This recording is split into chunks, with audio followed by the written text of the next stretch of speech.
This is one of my very, very favorites of the hundreds of songs that I have written in my life.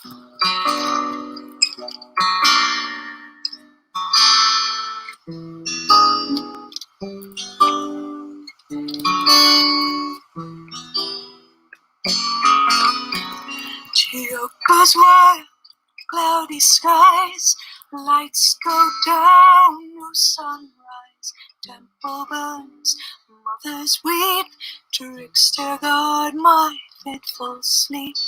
Aces high, spirits low, always all with the show. Rules to break, vows to keep, trickster guard my fitful sleep.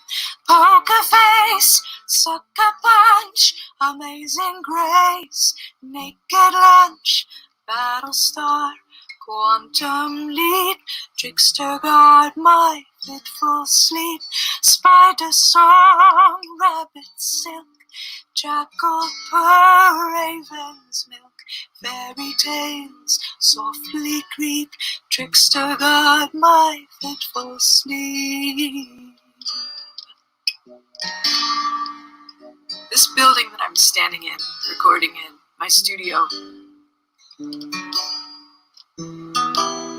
was built circa 1968, so it's been standing here quite some time. Occasionally I have roommates or visitors. There's been a little black wasp flying around. As soon as she allows me to help her escape, I will do that. She's not aggressive whatsoever. She's just hanging out, enjoying the show, as far as I can tell. It is possible that I also have a non-aggressive black rat snake in my ceiling, because it sounded like someone was rustling around a little while ago, but they were rustling around very smoothly.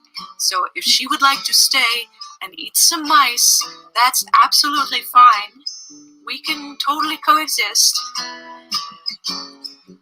I, in my big bard energy, and she, he, they, with their big snake energy, their big serpent energy. This is why I write trickster songs, after all. Oh, I know you've been as gentle as you can, in sleeping or in waking. I keep my courage very close at hand and pretend I am unbreakable. Heavy crown, thistle down, wicked smile, silly frown. Love's embrace, no mistake. Trickster, guide me when I wake. Cuddle tight, kill the light, bring the love and not the fight. Morning coffee, evening tears. Trickster, please stay right here. Stay right here.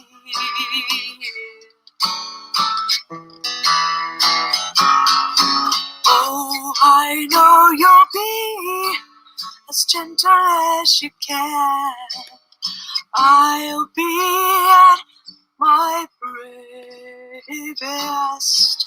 Stick to the road, follow the plan, no matter how it changes.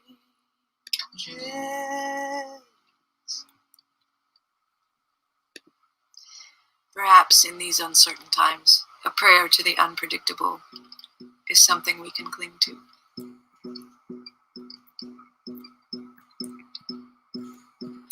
Three minutes to midnight. Hold your loved ones close and tight. Watch the stars and hold the light burning in your heart. Countdown in progress. Live your life and kill the stress. Speculations blazing guest till the whole thing comes apart. Hold me till it's over. How much time till doomsday comes? Hold me till it's over. How much time?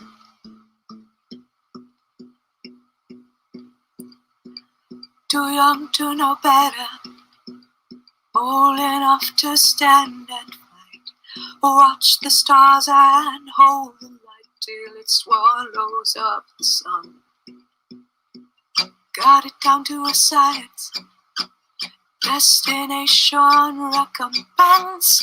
Is there any common sense in counting down to one? Hold me till it's over. How much time till doomsday comes? Hold me till it's over. How much time? It's not enough to see, it's not enough to believe. Keep your eyes wide open. Oh, it's not enough to see, it's not enough to believe. It's not enough to chase these dreams of peace. If nothing changes, nothing grows. No rotted towers overthrown. It's not enough to see, it's not enough to believe. It's not enough to chase these dreams. So hold me till it's over. How much time till doomsday comes? Hold me till it's over. How much time? How much time? How much time? How much time?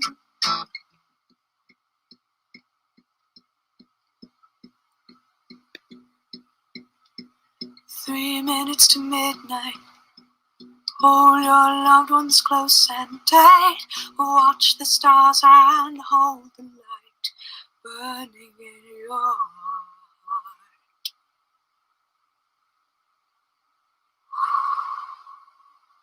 Love over fear. Love over fear, y'all. Those of us who have community that we can count on will be the ones who have hope left, no matter how ridiculous things continue to get. Hang in there, please. Hang in there. I believe in us. I believe in this. I believe in the magic we carry. I believe in the magic we are. Last one for today. This is called The Bridge. Those of you who watched my very early online solo shows, the first ones that I did by myself, will remember having loved this one and encouraged me to keep on singing it and sharing it. It's another good one for Pride Month. It's another good one for this wild year that we are all surviving together. Let's keep surviving, keep thriving, keep pushing for changes that must come. The first part of this was inspired by the Broadway Bridge in Little Rock, Arkansas, and what happened when they tried to tear it down and replace it. She was like, no, try harder. Do we have what it takes to stand so strong? We've been stopping traffic on bridges this whole time, and we'll keep doing it as long as it takes for each other, for the world we hope to see. Will we remember the day the bridge refused to fall? She crossed the river and they almost didn't bring it down at all. After nearly a century of standing tall, it's gotta be hard to kneel. Ooh. It took tugboats and explosives before all was said and done. This time it was no landslide when progress finally won. So much for any claim that bridge was less than structurally sound. How does it make you feel? Ooh, ooh, can't blow it up, can't break it down. Where it stands between the worlds or just between two towns. There's a spirit in the stones that doesn't give up easy. Do we have what it takes to stand so strong?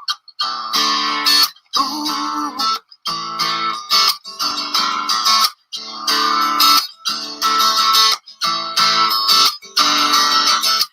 Will we remember to walk the hard but loving way?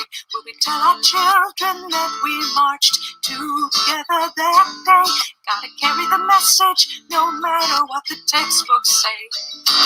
After all the storms pass by, taking it step by step and hand in hand. Stop the traffic on our bridges all across this land. Gotta weather the changes as only a family can. Let's give it a try. Oh, can't blow it up, can't break it down. Where it stands between the worlds or just between two towns. There's a spirit in the stones that doesn't give up easy. Do we have what it takes to stand so strong? Just the patience and of time keep coming. Revolution never come with a warning. Love is love, and it will not be shouted down. Let it resound, let it resound. Oh, oh, let it resound. Love is love, is love, is love. Love is love, is love, is love. Can't blow it up, can't break us down. I will give you my word, I will drive across town. There's a spirit in us all that doesn't give up easy. Do we have what it takes? Sing along. Love is love, is love, is love.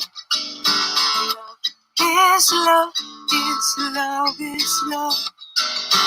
Love is love, is love, is love. Love is love, is love, is love. Love is love, is love, is love. Love is love, is love. Love is love, is love, is love. Love is love, is love. Love is love, is love, is love. Love is love, is love, is love. Love is love, is love. Love is love, is love, is love. Love is love, is love, is love. Love is love, is love, is love. I couldn't resist. Love is love, is love, is love.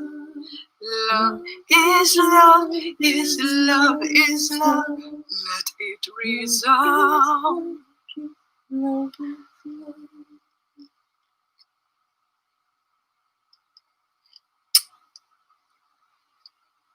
Thanks, gang.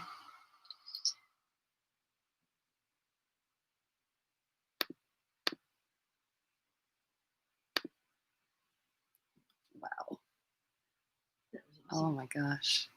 Definitely want to make sure that we give them things.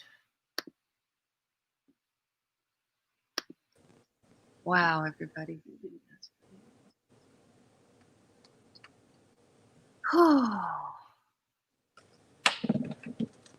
That was pretty cool. was amazing. It was just All over me. Yes, thank you so much, Sue. Oh, that was the best. That was actually the best come down from ritual. Best, like, oh, I'm back. And oh, I've got chills, but I'm back. Oh. Wow. Yes. Thank you. All right, I'm going to. Where's the CEO? Listen, all black. So I'm going to put on kiss for now. Oh, thank you so much. Let me put up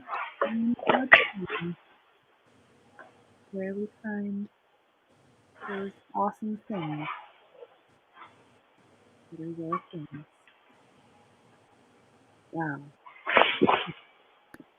There we go. Onlineconcertthing.com. Tomorrow, if you get tired of talking with us, we're just having an open chat Q&A. I expect lots of you to go and listen to Suji's beautiful music instead. If enough of you do, I can too. So people can look at that and listen to music and have a chat True. the same thing. Oh my gosh, what a good idea. All right, new plan. Wow.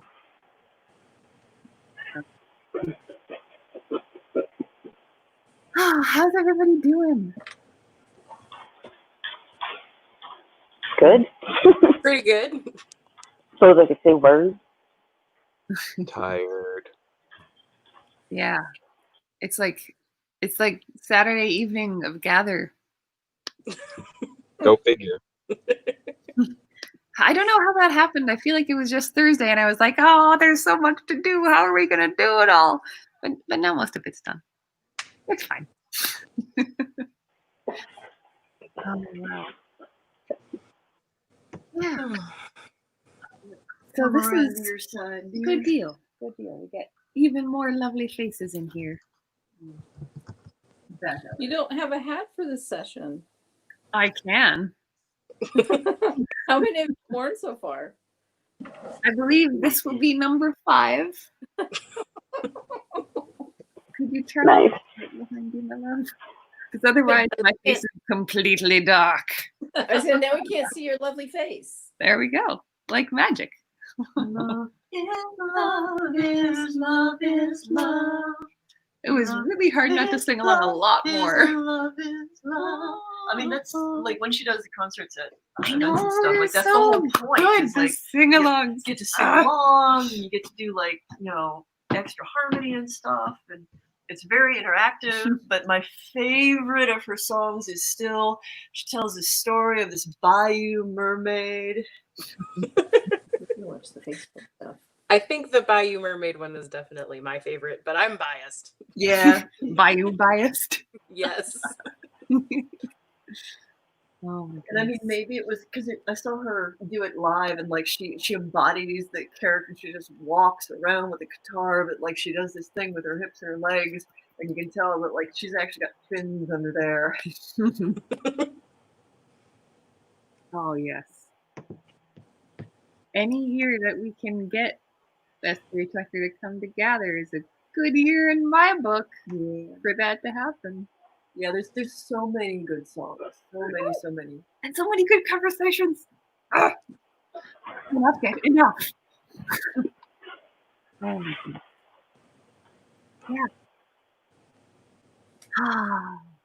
I love how many people in here are already totally familiar with Sue's work and are just like, this song, and this song. Huh. Yeah. Oh, she's leaving me. Oh dear. Huh? She'll probably come back to ring. I don't know.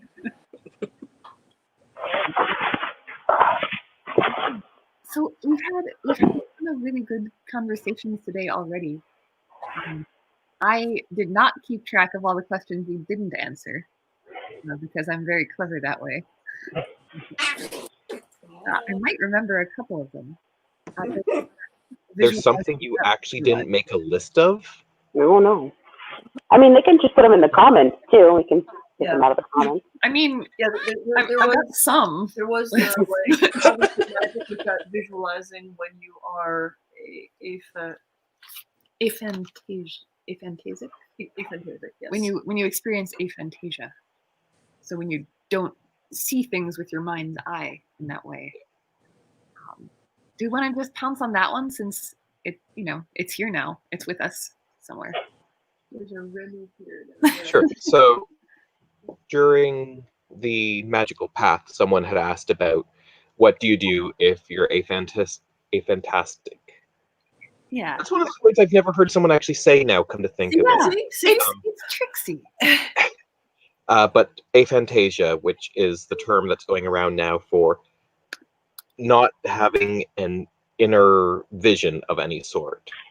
And that's something I deal with. Like, if I close my eyes right now after just looking at the screen, I can't bring up a picture of what Illyria looks like.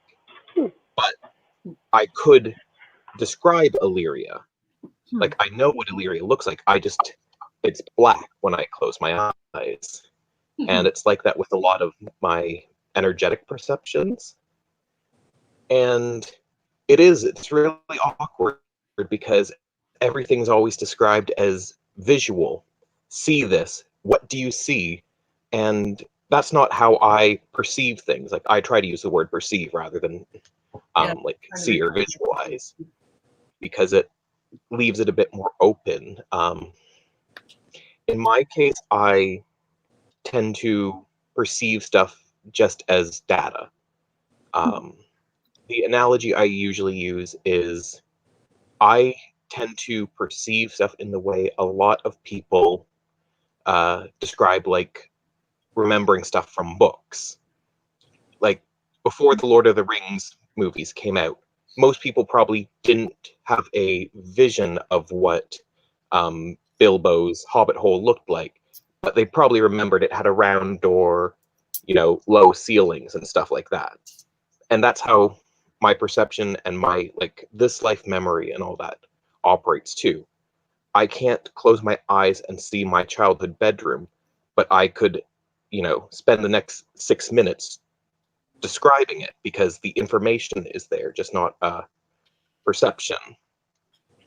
And in terms of that with magic, the main thing is coming to terms, I guess, with the fact that you don't perceive something visually, and that's okay, and finding out what type of sense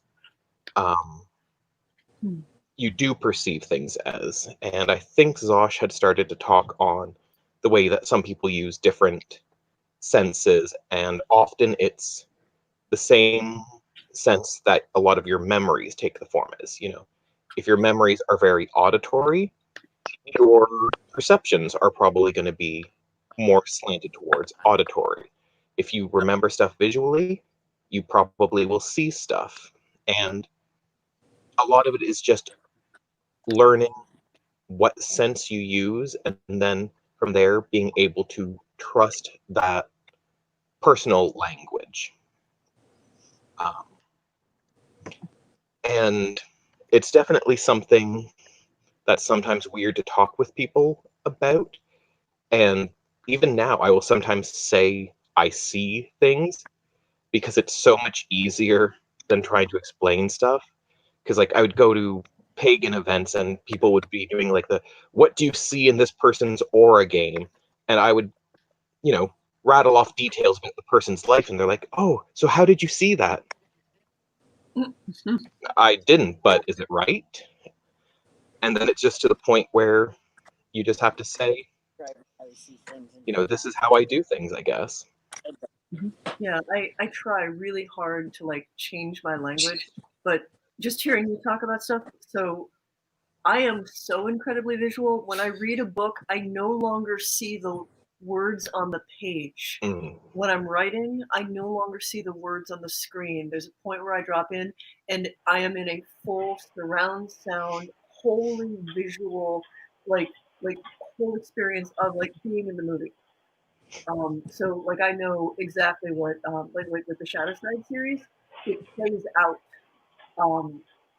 like on a sensory level that is holographically immersive.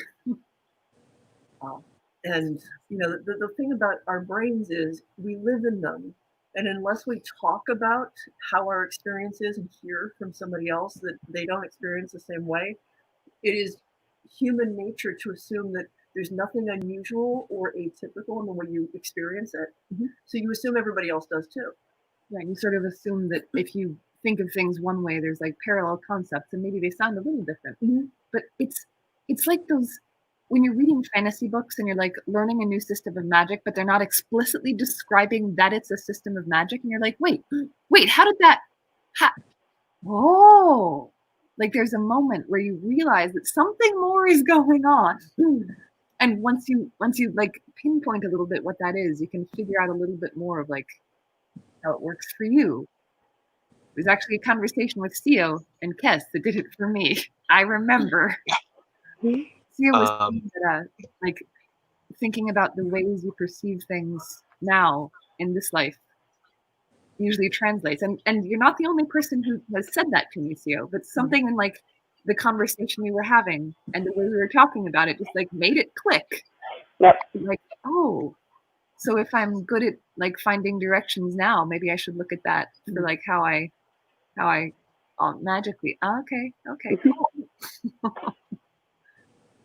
Yeah, and like Zosh was saying, like, unless you really get into these conversations, you might not realize that's the way things are. Like, I, for the longest time, thought when books said, visualize this and whatnot, they were just trying to explain this is the information, this is the setting, this is the data involved. And when the articles on Aphantasia started being shared maybe like 2 years ago, I kept seeing people who were like, I didn't realize that people actually saw stuff. And, I was one of those people. Like, it just kind of floored me that people can close their eyes and not just have an empty darkness.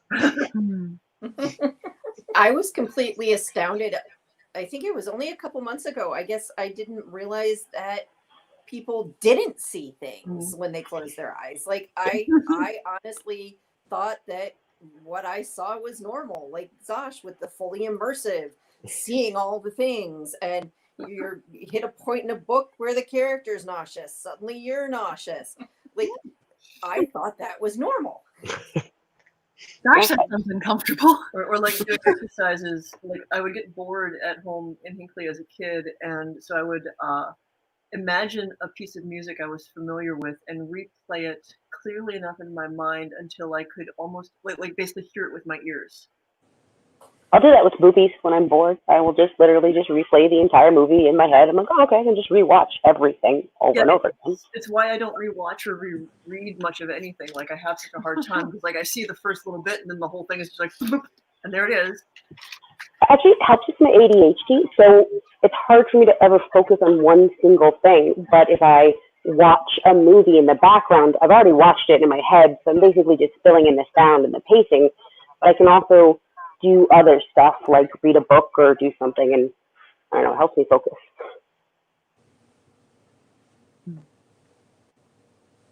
So we had a question from someone for Zosh specifically, but I would extend it also to the other folks on here who have run big rituals.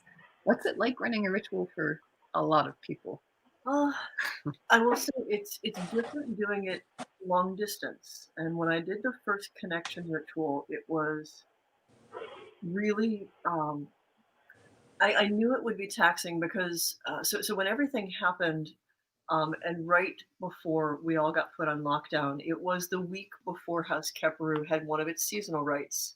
And it was typically the rite, the equinox, spring equinox, where I would normally pass the mantle of high priest from me to Griff. And because we share that load and trade off. So one person has 6 months and the other person has 6 months. And it became abundantly obvious that we were not going to be able to meet in person and do this ritual. So two things happened. I agreed to take on and hold the mantle throughout the summer, which is usually not my strong time at all. And we decided to try doing the ritual at a distance. And that was that was heavy lifting. I have never felt so exhausted. It felt like I was standing in the ritual space. I used to weightlift a lot of upper body stuff. It was like I had the barbell and I was just holding it like that for the entire duration of the ritual. And it was about like probably 180, 200 pounds. There was a point toward the end where my heart was racing with just the physical effort of holding this. So when I started doing the connection rituals, I knew it was going to be taxing. And the thing is like I keep telling people with the energy healing ritual classes and whatnot is this is stuff that like it's like exercising. The more you do it, the more you adjust to it. So the more I've done the connection ritual, the easier it gets.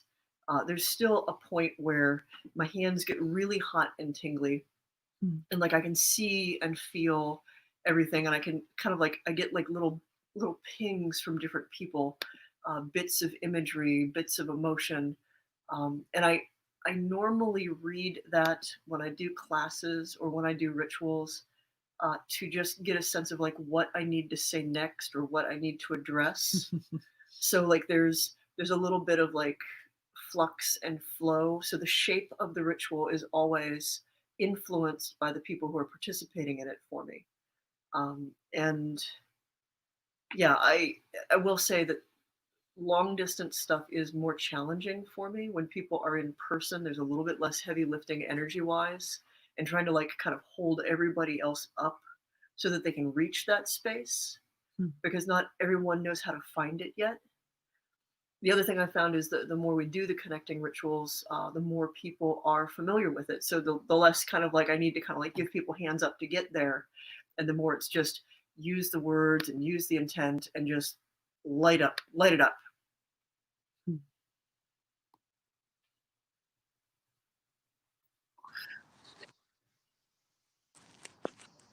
Any other ritual runners want to chime in? What's it like running trauma, Kelly? Beep beep beep beep. Here comes the bus. It wasn't me this time. Running a ritual, performance ritual at an event like Trauma, without support is absolutely detrimental to one's health. Excuse me. Thankfully, I have Lorraine who kind of helps carry some of the weight with that, and some of the other people I work with will help carry the weight. And depending on what we're trying to accomplish, even if it's just pushing a feeling into the crowd or getting them more engaged, it depends on, like it varies how much energy ends up used. There's a lot of times working on it, you completely lose yourself to the moment and you don't process anything until a couple days later. But it is like Zosh said, like it can be heavy. It's you can end up physically sore, mentally sore. Or like the year when your gallbladder took a shit. Yeah, that was fun. That was fun. I almost was. I was really ill the entire time and still ran it. And then I almost made her leave and go to the hospital because it was that bad. Mm-hmm. So do not recommend trying to run a ginormous ritual when you are not healthy. Nope. So, and that was the lighter one that you did, thank goodness. Yeah, that was the one with the butterflies. That was the light one for the year. So it is. Yeah, it's interesting. It's interesting. And even running the one at Gather last year, it was pared down from Trauma, but it was still just as intense because it was a new space for me to be working in. I had not done anything like that for my peers. So there was a lot of different elements in that way. Coming through mine. Are you out at your fire pit, Griff? I am. Because every once in a Loading while up the there's fire. this disembodied face that is uplit with crimson.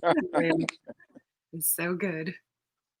So I used to run ritual for a group between 1985 and 1995, we had this group that we, laughingly referred to as the Horde, because at any time there was about 55 of us. Now, only ever maybe 30 of us were ever in attendance. And as far as the actual ritual goes, it was, myself and a few others that were actually running the ritual. And everyone else was more backseat participation. Everybody would get a chance to speak. We'd have rituals that go for hours because everyone would, we'd pass this giant bone around, and people would, that was our talking stick. But really and we tried to do our best to include everyone. And there was always visualizations at the beginning to make sure everyone was a part of sacred space. But really it was only maybe 8 of us that were actually performing the ritual itself.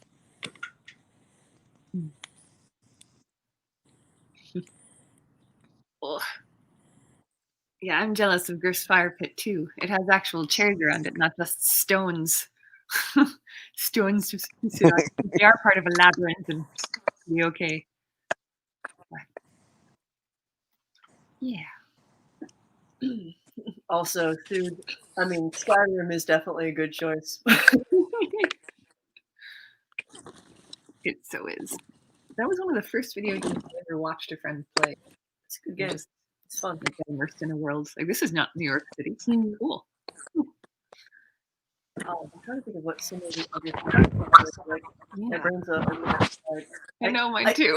I've been meaning to talk a little bit about like how I put ritual together, and for lack of a better thing. So the only place I go into this in a written work is in the vampire ritual book, but it's got an intro on living ritual. Like my theory behind ritual craft is you have some familiar structure as bookends, which is why I've got the charge and the family prayer. As someone who like really wanted to eschew anything that was a rote recitation, because growing up Catholic, there was this kind of fanatical rosary group, and like they would just sit there like doing their paternosters and their Hail Marys as fast as they could. Almost like they, I don't know, they earned brownie points in heaven for how quickly they could like go through the beads, and it clearly became completely meaningless, and that irked me, because we were gonna use, if you're gonna say words, if you're gonna have a prayer or a statement like that, it should have meaning. You shouldn't just say it because you're supposed to. But in putting our ritual system together, it became very clear also that people do need some things that are familiar to set up the structure. And I think of it as kind of like building the container of the ritual, which we do with the warrior counselor priest energetically, and conceptually. And then with language, we build that container with the charge, which is a statement of who we are and why we're, why it's important to be there together. And then the end of it with the family prayer, which with COVID, I realized also works as a really good last rites. And like end of life thing of like, we've passed this way before, like a closing to multiple things. But then what the space in between, this takes a lot from James Gleick's Chaos and the idea of fractals and the Mandelbrot set, where hello rabbit hole, where you can have completely random things happening within a framework, and they will find their pattern. So like, you don't have to have a predetermined, this must be this way. Like, you don't have set words. And actually, I think it helps to not have set words, because I think it needs to be able to adapt to the particular time and the particular place and that particular feel of each person who's bringing themselves and their energy to that ritual, and to anything that might be happening in that moment. So that you've got the framework of like, I know that for our, actually the only one, for our winter solstice, right? We're going to have candles, and we're going to talk about flames, and we're going to be these flames, and we're going to talk about connection, and that's the important part. But the words of it, and like the final like way in which that blossoms will be different in every single instance, and like I need it to be for it to have the potency and the vibrancy and the flexibility, so that it is the best representation of that group and that people. Because for me, being a ritualist, you are the mouthpiece of the collective will and the collective need and the collective identity in that moment. Well, one thing I've noticed with the online classes that we're running, and I'm not quite sure how this is working, but I have some theories. Often questions will come up in the chat while we're doing like a live stream about Keefe, say, and I will look at the question and be like, oh, that's a good question. I have to remember to ask Zash about that later. And then within like 10 seconds, Sasha's like, and if you're doing this, perfect answer to the question that someone had just typed and that I had just been like, that. But that's the skill set that I've developed for filling in the container of just like letting things follow the flow that they need to follow. Like there's just it's a shape that it takes. Amazingly flexible, amazingly fluid and fluent. I'm curious, like for the folks who participate in this system, which is a different type of ritual structure, since we're on it, what's it like? Thoughts, criticisms, comments, working with it? I mean, Griff is co-high priest at this point.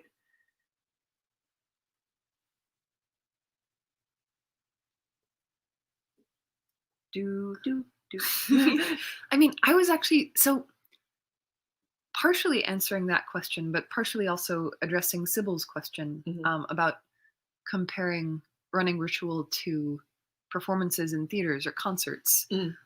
I've been thinking for the last couple of weeks, I've been thinking about like when I was growing up and I would go to synagogue. I led services a lot when I was a teenager. And in my synagogue, what that meant was I would get up on the bima, so the altar thing, and I would sing. There were set songs that basically make up the meat of the Reconstructionist Jewish service. The rabbi would, speak in between and like offer little nuggets of insight, or just say like, now we're going to go to page 143 and it's time for Ma Tovu, everybody. And then like Ma Tovu, and the whole thing is like this seamless flow that's both performance and ritual. I know, and I guess where my brain wants to go with that is that like that probably prepared me very well for like a counselor role of like I am literally making eye contact with everyone in the audience, connecting them with my voice, and then the rabbi is like directing stuff from the side, a la Priesty. Well, I think anybody who leads ritual should, like, it's very helpful to have a theatrical background. And the one thing I've learned is the bigger the ritual, the more people involved in the ritual, the lengthier the ritual, the more theater you need to help guide and direct collective will, to keep people engaged.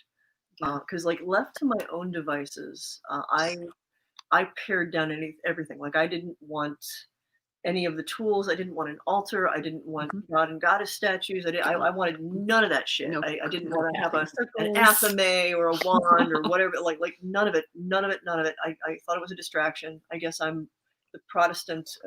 Like I am the minimalist of ritualists, but like a Protestant to Catholicism, I am to like the Wicca and the witchcraft that I encountered in the 80s and 90s, where I was just like, all of that's distraction. No, let's get to the meat of it, the real thing, which to me was the energy. And then over time, I realized what those things did, like what their value was as tools, as ways of focusing things, as ways of like, because not everybody engages on the same level, not everybody gets there at the same time, and so you do have this to sort of like kind of pull everybody in to make it a more immersive experience. Oh, that's the other background that's really, really fucking helpful for being a ritualist. Being a DM. Yeah. Running games. Well, and I think that's because I spent years as a game master, and it you have to verbally describe, you have to verbally bring that imagery forward, and if you don't, then you've missed something. And I think that's very important in ritual. Now, I like the props. I like the setting of the stage and, you know, the pageantry, the mythology behind it. But no, I think it's that words to engage the ritual goers, you know, the other people in ritual, to engage their mind and create that imagery in their head of what the point you're trying to get across.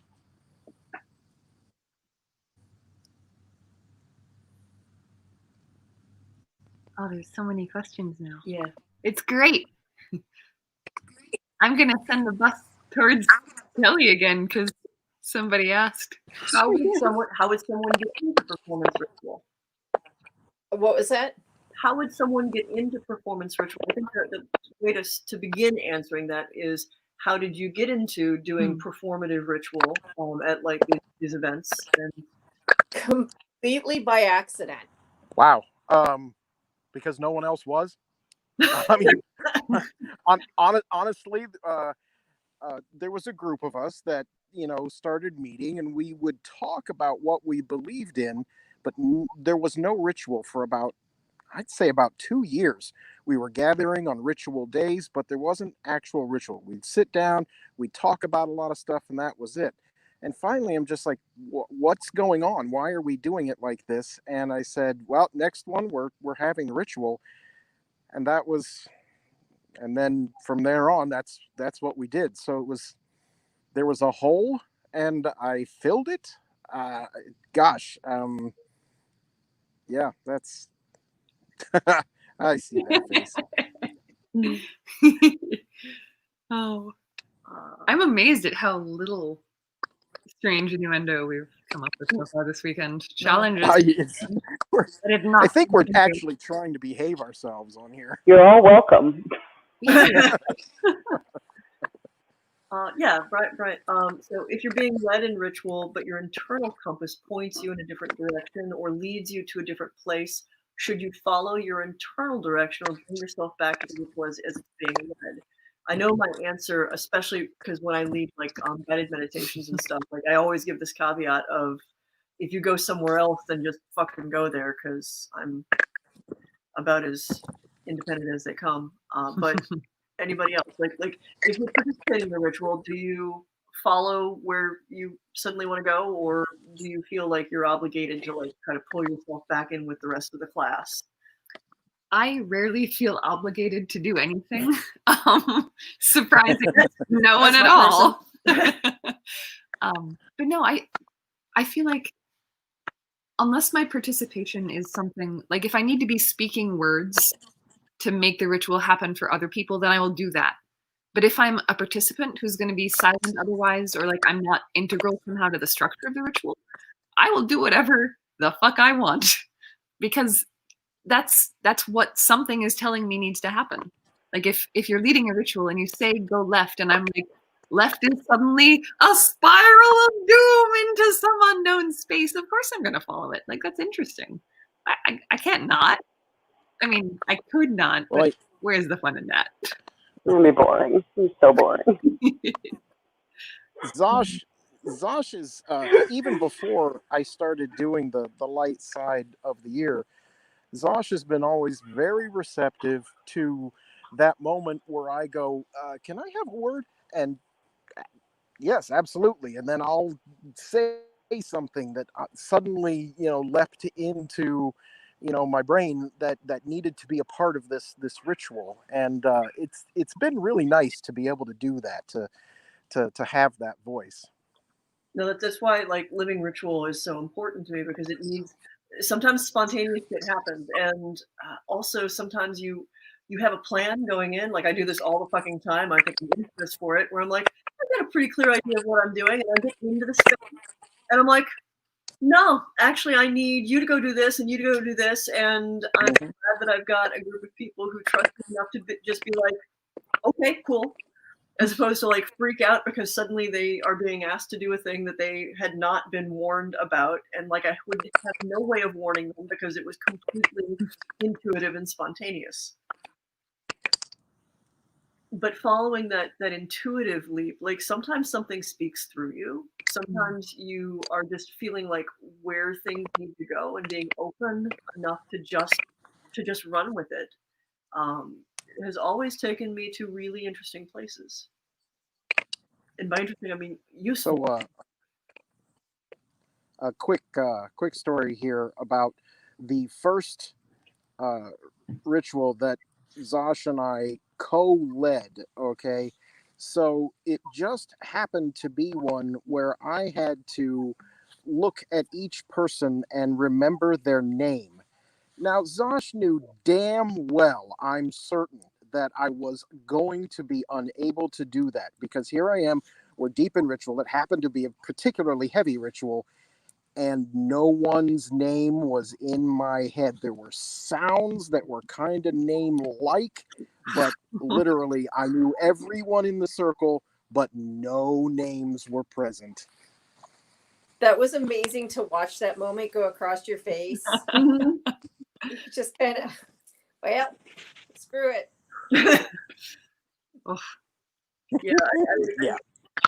Former members used to rib me, especially like the winter solstice ritual, where like we go through the lists of names, and inevitably people get left out because like words just don't always want to come together right in the middle of, especially in the middle of doing stuff. Like it's really hard to stay totally on task when you're also tuned into the energy and the feel and that intuitive pulse, and you know you're up in your higher self. And my higher self does definitely not speak English.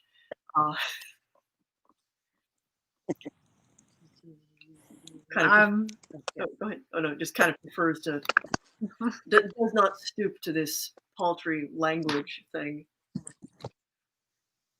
I'm driving a bus that way. Because I realized my brain is just a little fried. Kelly, we never actually got your answer on how you got into performance ritual. I'm sorry. It's all good. I just let the bus drive by me. It's fine. That was really sneaky, by the way. Really good at that. Yes, seriously. The performance ritual aspect, it was honestly completely by accident. I had started out helping with a couple of the other shows at the event, and it went from helping out to having my own more simplistic body paint runway show, to one year I decided to make it a story and choreograph the entire thing from beginning to end with the appropriate music to pull out the appropriate feelings and to convey the story. And it took Zosh actually calling me on it and being like, do you realize you're crafting a ritual when you're doing this? And me standing in the middle of the kitchen going, oh shit. And then therefore had to be a lot more careful about the intent and about what I put into it and what I put my performers through. The 1-2 years ago, one of my performers went up an extremely strenuous hook suspension from her abdomen.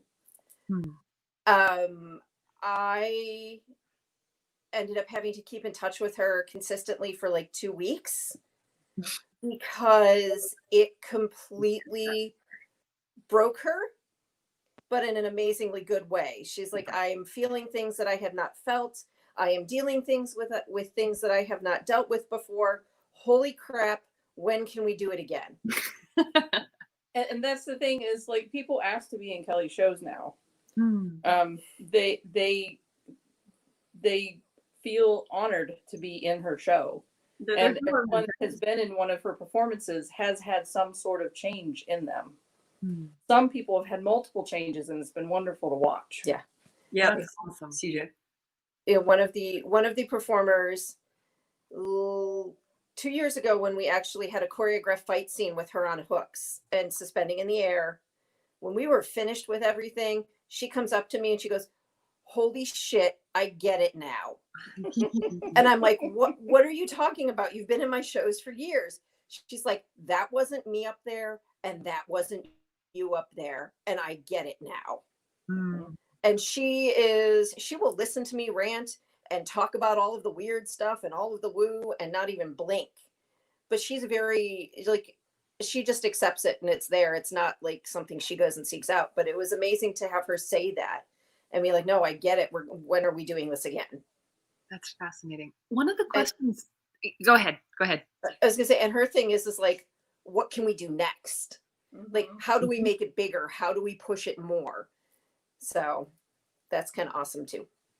That leads in really nicely to a question that I've seen tossed around on a couple of different places this weekend, which is, does anyone here find that energy work can be addictive? The reaction. There's certainly a sense of withdrawal after a really intense weekend like this, or any kind of like really intense, like we call it con drop, but it is very much like you get used to operating on this higher and higher level, and the intensity, and it's so different from like your mundane reality that like coming back down can be jarring. Yeah.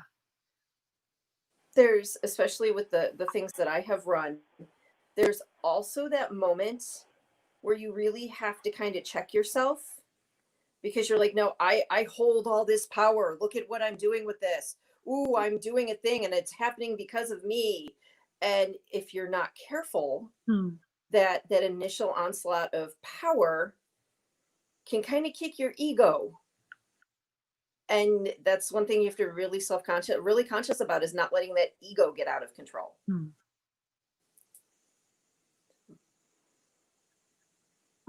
I totally agree. There was actually an interesting set of comments that I think I'm going to toss at Abri. People were talking about creating virtual spaces for ritual. And somebody was like, well, Minecraft?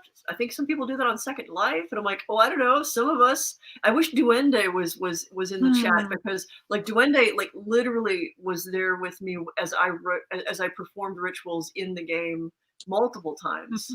Some of which were story, like, but still ritual, and some of which were like, nope, we're doing some shit. So talk about creating ritual spaces in Rift, in our MMO.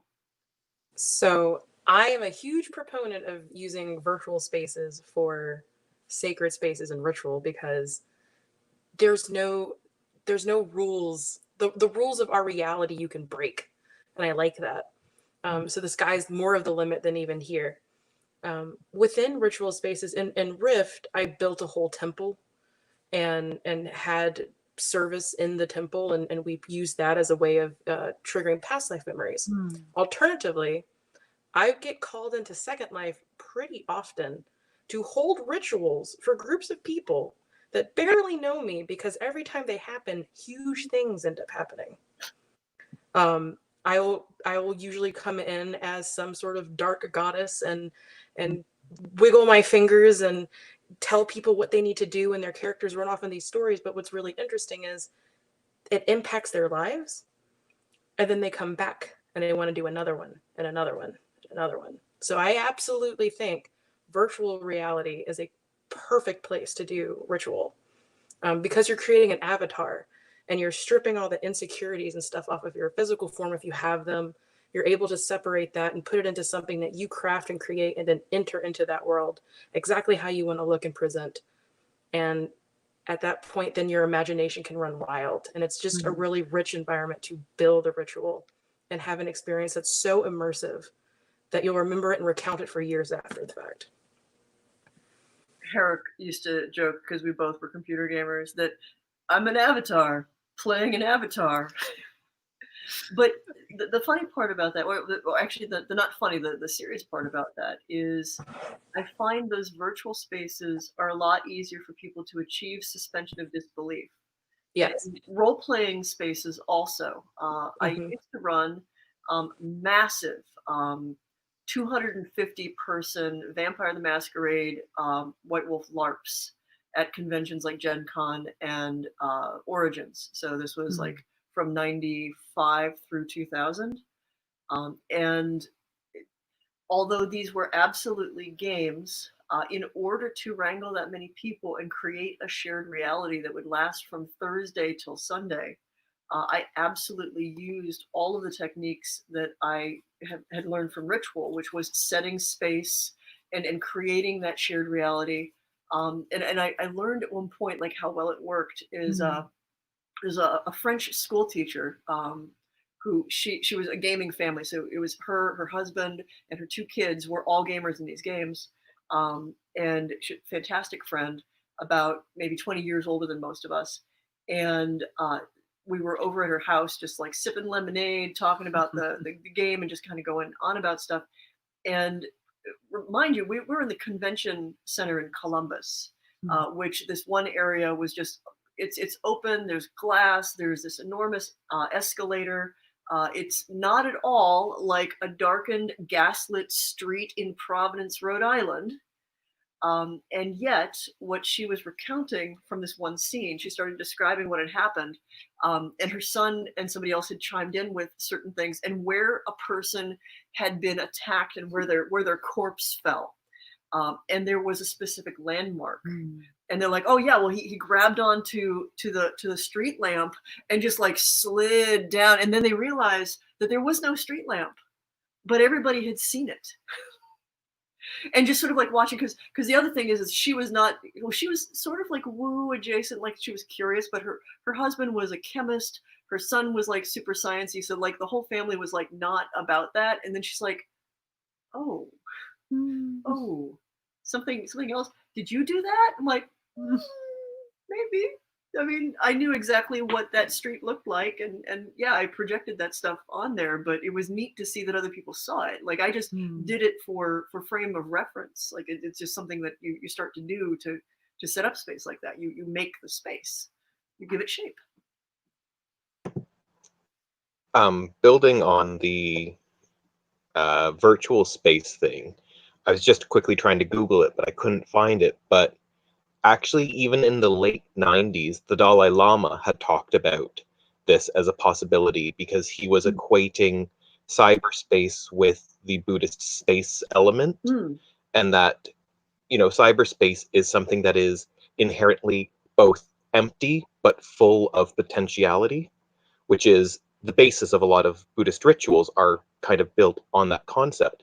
And he was really tapping into that idea about what could go on with that. I don't know if he ever ran with that a bit more, but there was a really interesting piece where he talked about how that could actually be something really good for connecting communities across greater space, like the Tibetan diaspora, as well as the ability to create the space so that you can perceive it in a different way. And you will actually find, if you Google it, there's a lot of Buddhists who have made, in some program or another, 3D models of the various mandala palaces that they can then move themselves through, because these are really complicated things that you have to learn to perceive, visualize, however you want to code it. And, you know, it was helpful for a lot of people to be able to have a virtual version that they could, you know, close their eyes and this is what it's supposed to be, or recount the information, and then actually look at something to see how well their perception of it or their understanding of it actually translates. I know Bowie was super into gaming and online gaming, particularly because of the potential for like shared imaginative space.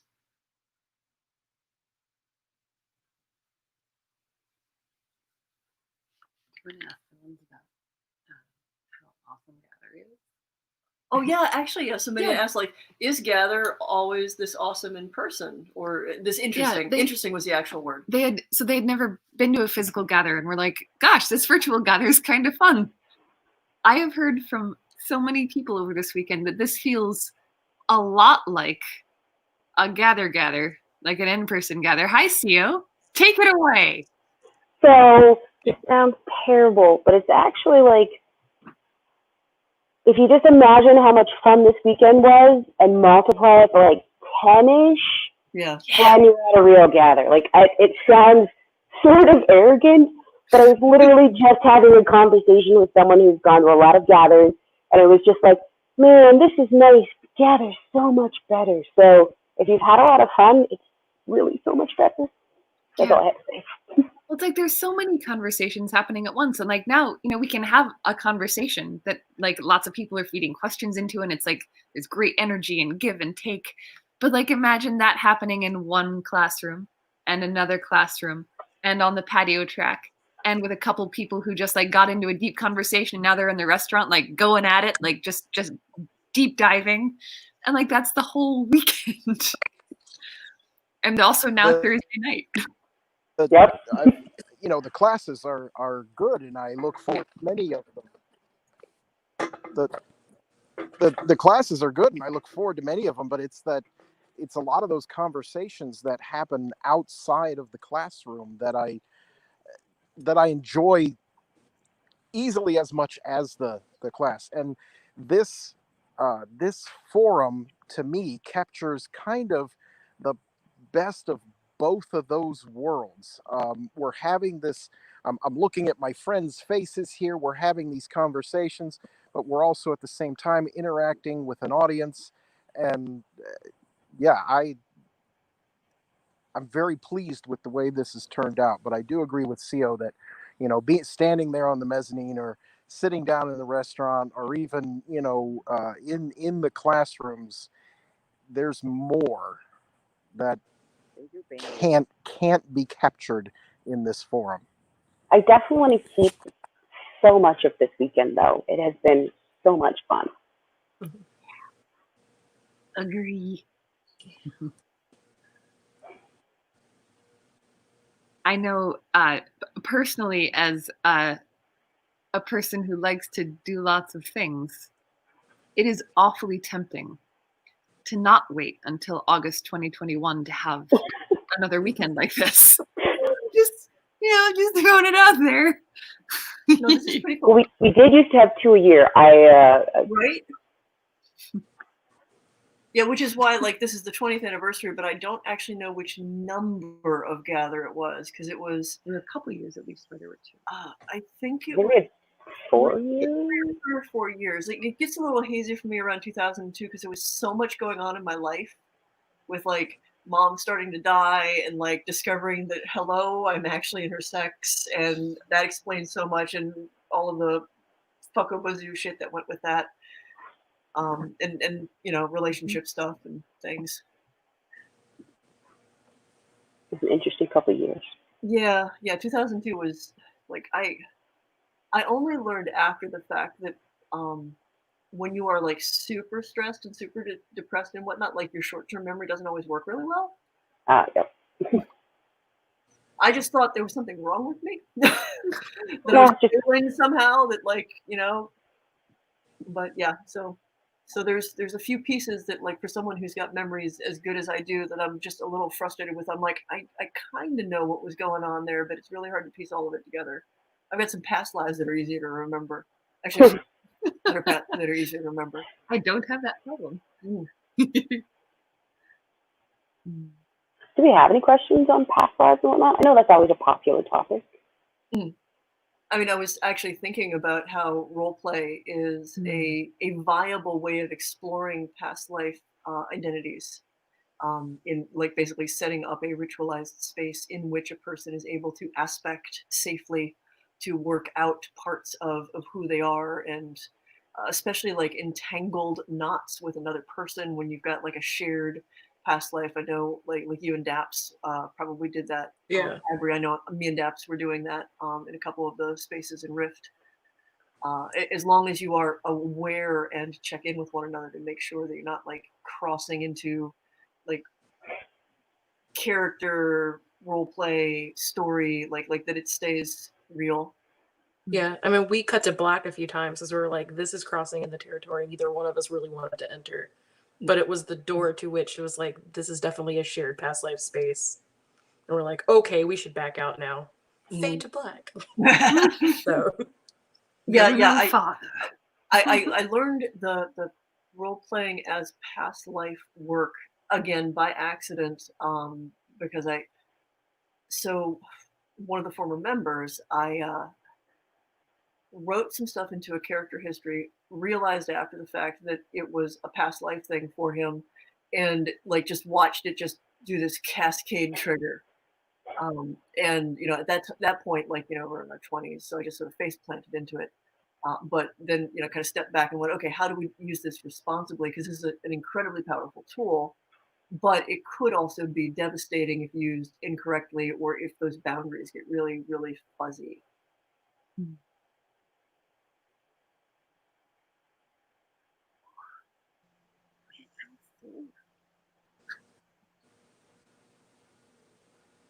Let's see. There was a quick question I can answer about. Oh, hey, Tony. About intersex stuff. It would be.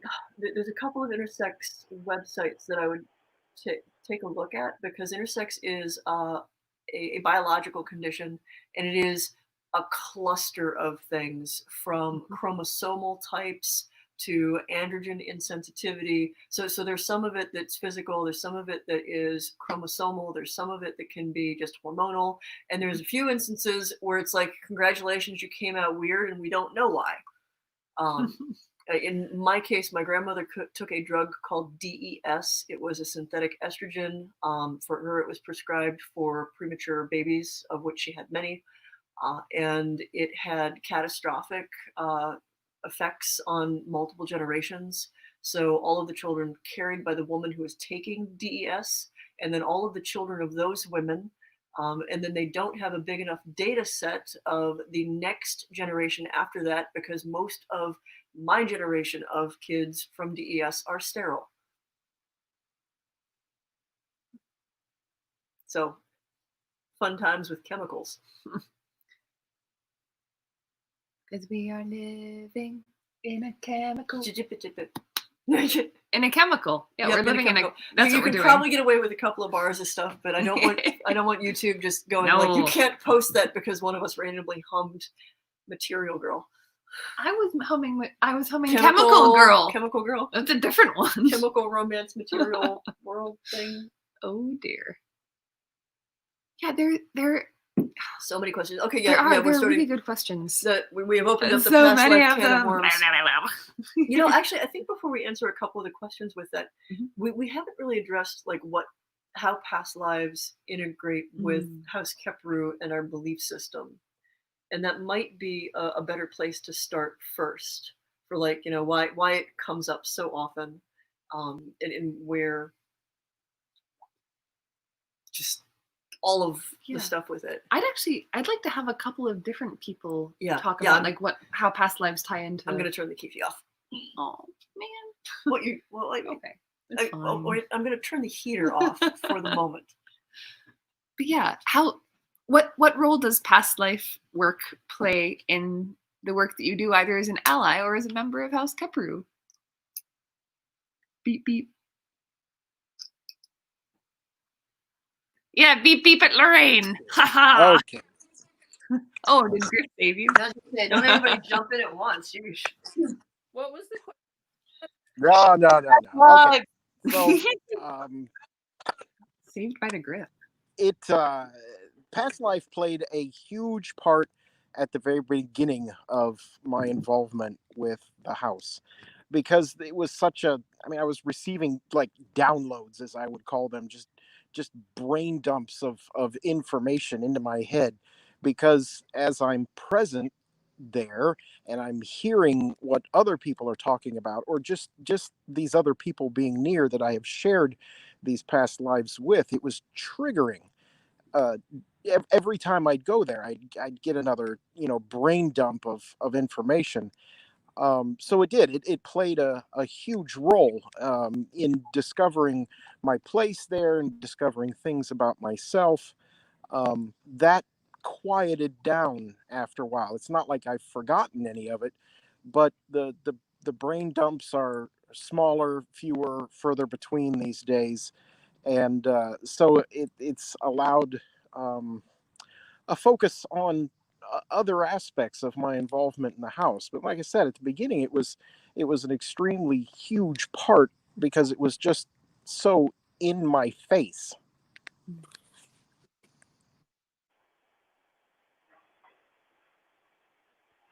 I mean, I sort of feel that I'll jump in. I don't mind. I sort of feel the exact same way. It's sort of overwhelming at first. And occasionally it does happen again.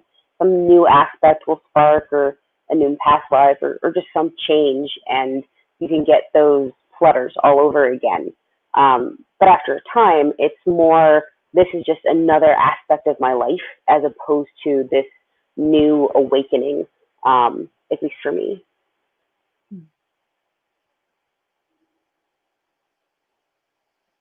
I know I probably have an unusual perspective, at least among the people on this panel, in that I don't seem to have access to past life memories. I don't know if that's a permanent condition. I don't know if I like somehow got just built that way, or if I legitimately like let go of enough shit that I don't care about my past life memories. I'm not sure. So I still participate in past life regressions when Zosh runs one, and I go to past life classes at Gather and other places.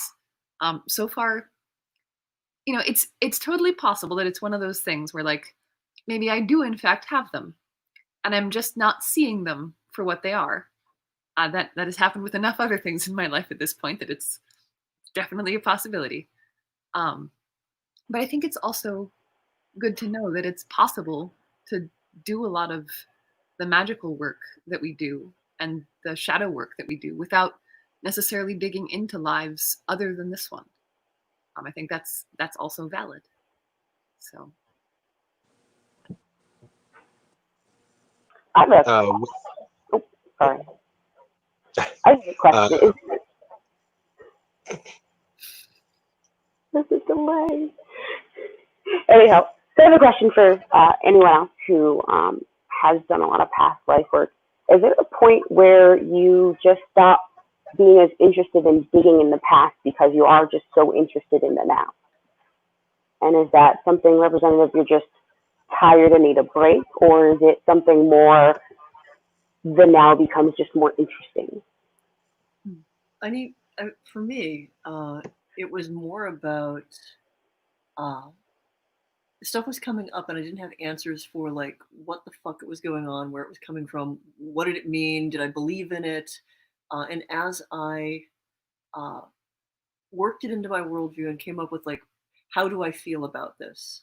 And also worked through any of the like entangled emotions and like weird little like trauma bombs and stuff that were tied in with some of the memories. Basically, as I integrated, it became less pressing. It's more, this is just me. These memories are here. The information is here. I don't access it as a crisis moment. It's not intrusive anymore. It just is who I am. To a point where it's a little bit like integrating DID. In that like awakening process, because it's not just like a single aha moment. For at least myself, past life memories were part of that, and having them just kind of like blossom in all these fragments and all these different things and pull me in all these different directions. Once I was through the crisis of dealing with it, it was just one more thing in my toolkit, I guess.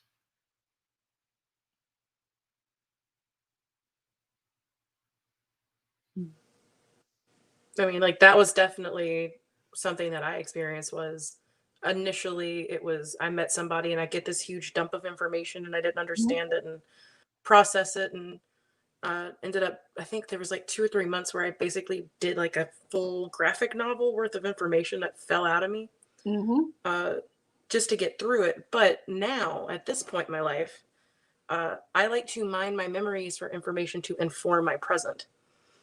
If there's a ritual or something that I remember doing that had a very particular purpose, had a good use that I could use now, I'll reach back and grab it and pull it forward. So I use my past lives to inform my present so I can move forward in a way that's more powerful. And that's how I ended up utilizing my past lives. Yeah, I think the ultimate goal is that integration and getting to that point. But for some people, and it's one reason why it seems like there's like past life talk is like a big part of the house, even though, obviously there's folks like Larry who don't, like, it's not a focus. it's a focus because at first it's a crisis. Like there's all of this stuff, and we've been raised in this culture that tells us like this is the only life that we get. And how do you contextualize that, and how do you work with that, and then what do you ultimately think about that? How do you work it into your belief system, your path in your life? Well, it seems like many people have a much more like unavoidable relationship with their past lives. Like if you don't go seeking for past lives and you just suddenly face plant into one, or like you're having dreams or flashbacks, or like you like see places that you've never been and then recognize them later. Like these things are, yeah. Hi, Kelly. Well, like the single most traumatic person's experience of past lives was Becca Kirschbaum. And she would full on go into fugue states. She would speak in tongues. And I ascribed a lot of that to her initial background. Is like she grew up in a little town called Nicholasville, Kentucky, pretty much in a Kentucky trailer park. And like nothing about her first 20 years gave her context or permission to explore any of this at all. And so like a part of her is just like holding this down and trying to repress it. And it just came squirting out like from between her fingers, no matter how hard she tried to hold it in. And it was just messy as hell. Yep, I broke Kelly. Oh, you're muted, Kelly. For good, yeah, because she was just laughing her ass off. But if anybody was there at the Becca's first gather, like she just broke. Because one of the things that we've noticed, one of the things that I noticed early on, and it's why we mentioned, it's why the family prayer is worded the way it is. It's why the charge is worded the way it is. It's why before this was House Keperu, I called it just the family, because there was this clear sense of interconnectedness. And when you'd run into someone that you recognized, it would trigger like all of this recall. And you'd both be like spinning around in like just explosions of like, oh my God, this thing, and oh my God, this thing, and oh God, all this shit in my head. What do I do with that? And especially when you're like in your 20s and you're just trying to work, this life out and how to pay rent. You guys on the panel? It's a little destabilizing. Yeah. I mean, heck, I just blew Aubrey up earlier today during your metasurgery class. I was sitting here watching it and just head first right into something and was like, Aubrey, help! Was this a thing? And I was like, you already know what I'm going to tell you do. Right. Get out your journal and write it down. Oh my goodness. I would say that all of us don't necessarily come into this with past life, tie-ins. But the past life aspect of the tradition very much means that when the whole we have passed this way before, we'll pass this way again, when you are exploring something past life wise, you end up stumbling over those interconnections between individuals. And sometimes like it's those connections coming face to face with somebody you've never met before that open up a doorway in you. And that doorway opening up in you can have a triggered effect in them. And that's sort of where those cascades come back and forth. I feel like for me, I've been doing past life work for literally as long as I can remember, long before I came to the house. And I, at first it was just the stories in my head that I'd begin to sort of, piece together. And when I came to the house, I suddenly had context for those stories as I started to interact with individuals where I could, begin to actually place bits and pieces of, one of the phrases we float around a lot is pieces of each other's puzzle. There were gaps in what I would see because my own experience was very much one of, the choppy bits of recollections. I would see the detail of a piece of architecture. I would see a snippet of a face, or I would see a past life face of me in the mirror when I would be doing a mirror scrying ritual. But as I started to describe some of this to, you know, another person in the house, as we were, you know, just sitting around loopy on a Saturday, Sunday night, somewhere around, you know, 3, 4 a.m. when all consciousness boundaries and barriers have left, they would say something and I would go, that reminds me of this. Oh, wait, no, that was way back then. And the stories start to fill in and you start to see those interlocking bits come together and the tapestry of the tale starts to play out. So I feel like there's definitely an aspect of exploring those interconnections that helps to build in that self-integration. Because without actually finding those pieces, sometimes sometimes literally you do need, or there is a key that somebody else is holding. Mm-hmm. And when they say that thing, that word, that trigger point, something is unlocked in you for you to now explore. So there was, talking about those late 3 a.m. conversations, there was an event that happened in the early days of the house with Herrick. And this was probably like 2001, I think. And it was just he and I in the old townhouse before this house, where we still had, you know, ritual. And so we're in the ritual chamber in the other place. And we were having a conversation about a very specific point, a crux point in history. And it was something that like nobody had been talking about. And he'd been kind of dodgy about talking about it.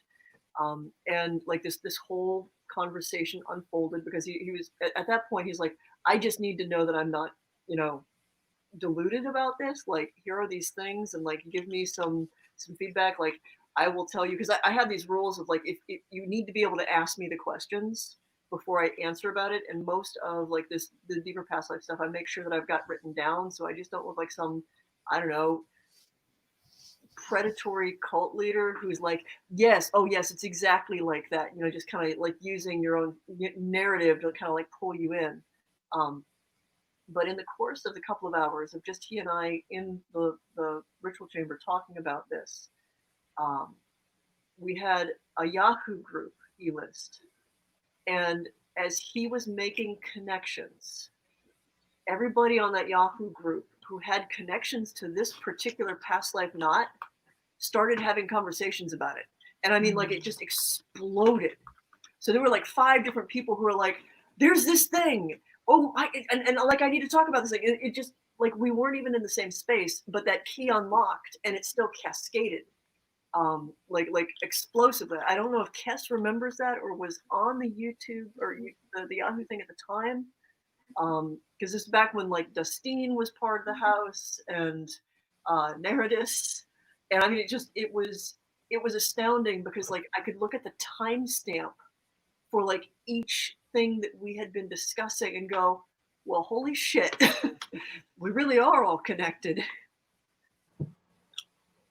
Yeah, I wasn't around for that, but I was around for other similar things where, you know, stuff would be happening downstairs in the ritual chamber, and then you'd hear someone's phone start going off, and it's someone who's not there suddenly like texting a past life memory or a question or something like that. And then the opposite was true, where every once in a while somebody who wasn't ready to remember something, and a conversation was going on around them or near them, where they would just sort of either randomly and compulsively get up and go off somewhere. And I kind of wish Griff was still here, because Griff is famous for this, where a conversation was happening in the ritual chamber here, and Griff was around, and like I vaguely remember that Griff just sort of got up and walked off, and I just figured he had let himself out because this didn't concern him. But what actually had happened was Griff wandered off into Paul, who isn't here for anything, goes over to Paul, walks into Paul's bedroom, which is dark, does not turn the light on at all, just stands there in the dark for 45 minutes and has lost all of that time. Like, for the duration of the conversation, his brain just checked out because he was not meant to hear it. And that was the extreme version of it. But I've watched people just sort of like, I don't know why, I'm just, and they just pass out and they fall asleep while the conversation is happening. And then they kind of, and they come to you without prompting shortly after, like, all the intense stuff has happened. I don't know if they're the ones self-editing, if it's something else, but sometimes when you're not meant to hear it or you're not ready to hear it yet, you just seem to not catch it. Chris just texted me, I spent 45 minutes in Paul's room. I can remember several gather regression rituals where Zosh was leading them and I would join in, not, as a support, but like as a participant. And I have very clear, like, lucid dreaming, visionary experiences in these things. And for me, my experience every time I have ever gone through regression right with Zosh is, you're going on the takedown, you're going on the takedown, you're going on the takedown, we're coming back up, we're coming back up. There was nothing in between. Ever. And it's very much like, I know that there was an experience. Like, from a timestamp standpoint, I know things happened. I know I went down. I know we went through a thing. I know we came back up. And higher self went, and we are editing the window. No, That's what you know. is the same. Like he was so sure that he should have memories, and like just kind of blamed everyone for not being able to remember stuff. So like in desperation, we would do regression after regression, like try every fucking thing. And at one point, it was like me and Sen just pulled out all the stops, and we watched it. Like, he went down, and the thing is like, as he's there, like, he's twitching, he's actually like speaking in his in the trance, like he is reacting. Clearly there are memories. We bring him back up, he sits up, kind of rubs his eyes and go, well, that didn't fucking work. We just look at each other. I mean, he's just put out, he's like, I just wasted another 30 minutes of my time. 30.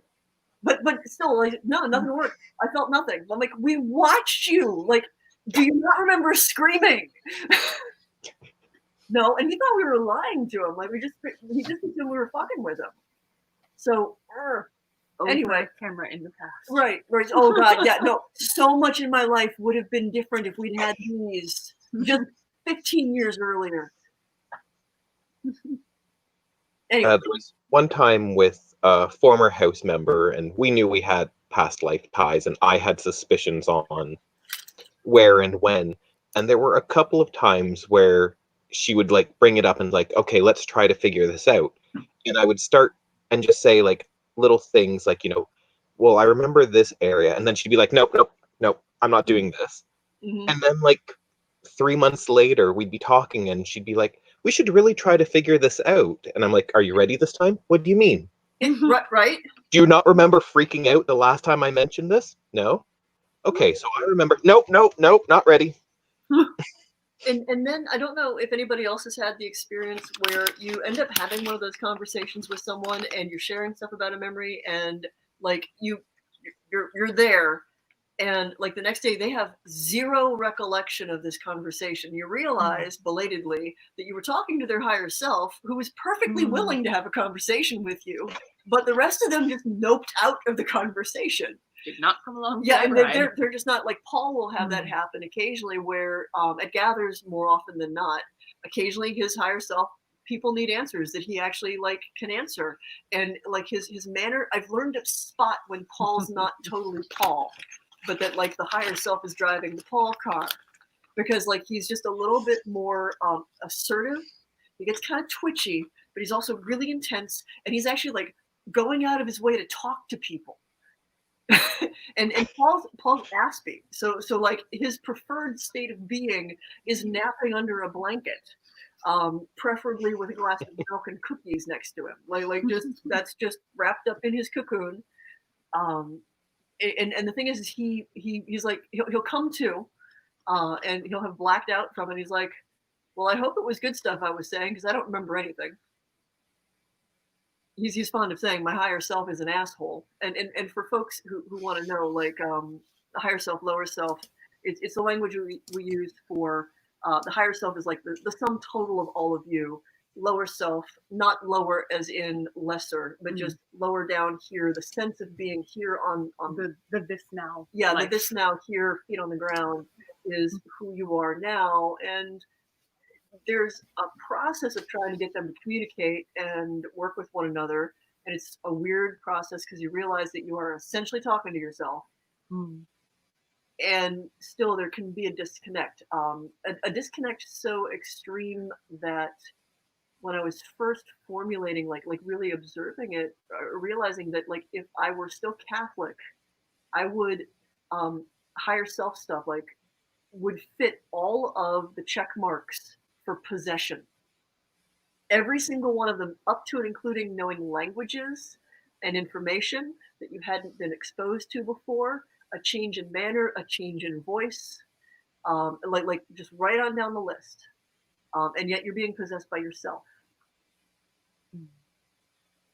There was a question from a while back about how to navigate when you have past life ties with someone that you run into. And I know there's all kinds of good cautionary tales that people have about what not to do. I think some of those might Don't date them. Don't date them is pretty much like top of the list. Like just that recognition is not, oh, my soulmate. That recognition might be like, oh, fuck you again. And that's it's not usually like danger them. Danger, Will Robinson, danger. But we're married. I was just gonna say you two work fine, but it did not work out so much for me. On a couple, not you, a couple of other occasions, it was just a bad plan. Yes. Roll the dice, make awareness check. Are they ready yet? I think a lot of it also comes down to like, hey, you look really familiar. Who are you now? As opposed to, I want you to be the person I remember from 17,000 years ago. Yeah. Yeah. We're not going to talk about that one that just happened recently. So. Yeah. Oh, no. I mean, I got all those too. Yep. Okay, anyway. Jump on in. Not sure anyone's jumping. Jump. Somebody. So I was going to say, now that is very much good advice, though, that just because you feel a connection to someone, it doesn't mean they are who you think they should be. There has been some recent past where I learned that the hard way because I was not seeing the person now. I was seeing who they were when I knew them. And there was an extreme disconnect with those two people. And that thing that took a lot of work to get past. So it is messy. And if you do meet someone that you have that recognition with, don't run up to them immediately and be like, oh my God, I know you. Do you know me? And this is why. And then I remember all these things and they're going to look at you like you're fucking nuts. It's one of those, like somebody might have just said it. You have to gauge where they are in their own path. And that person may never be ready to hear what you remember or who you think they were. Well, and honestly, it's been my experience, especially if you are the one who seems to be holding more cards than the other one. Just like, so just in the same way that you should get consent from someone before you try to read them, before you try to do energy work on them. If you're like, oh God, I recognize this person from the past, you should find out if that's a conversation they're willing to have. And I strongly recommend that if they are, that before you start talking about it, both of you write down your individual accounts. Because I mean, I saw way too many times as a teen and an early 20-year-old, people kind of like do this sort of like mutual mental masturbation where they completely craft a narrative by sharing, do you remember we were in a war together? And like they end up cold reading one another accidentally. And so I strongly recommend, like, separate, write it down, like get it into a hard copy. And when you think you've gotten as much of it out as possible, then kind of come together and like go from there to sort of like work through it to see, are we actually remembering what we're remembering? Is this really what we think it is? One of the things thinking about that is, sometimes it's not I am going up and recognizing someone, but someone who does not necessarily have a background in past life work or connection coming up and recognizing me. And that whole like not trying to sort of front load their experience, you or I, not you, one of the things that I try to do is ask questions that make them sort of ask themselves questions without necessarily offering, this is what I remember. On the side of that, in those moments, like Zosh was saying, I try to make a note, or at least a side list of like, these are things that I can think of and remember right now. And I'm going to take those and set them to the side.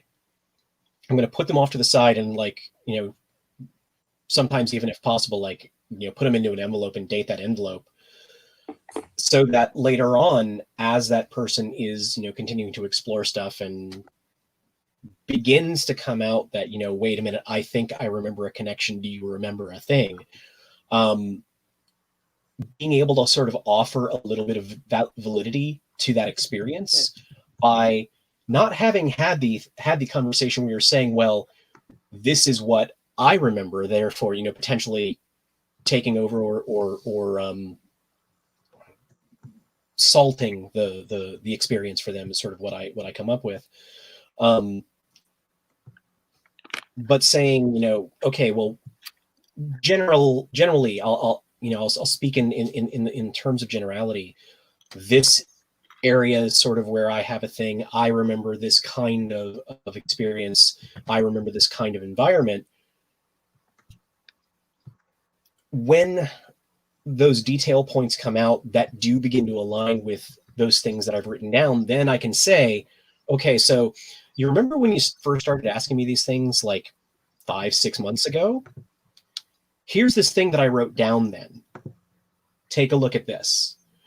And one of the things that I feel very, very strongly is if you come right out and start to say, oh, wait, yes, these are the things I remember, you do run the risk, like Zosh was saying, of potentially burying something that is potentially there as a past life experience under a self-created narrative.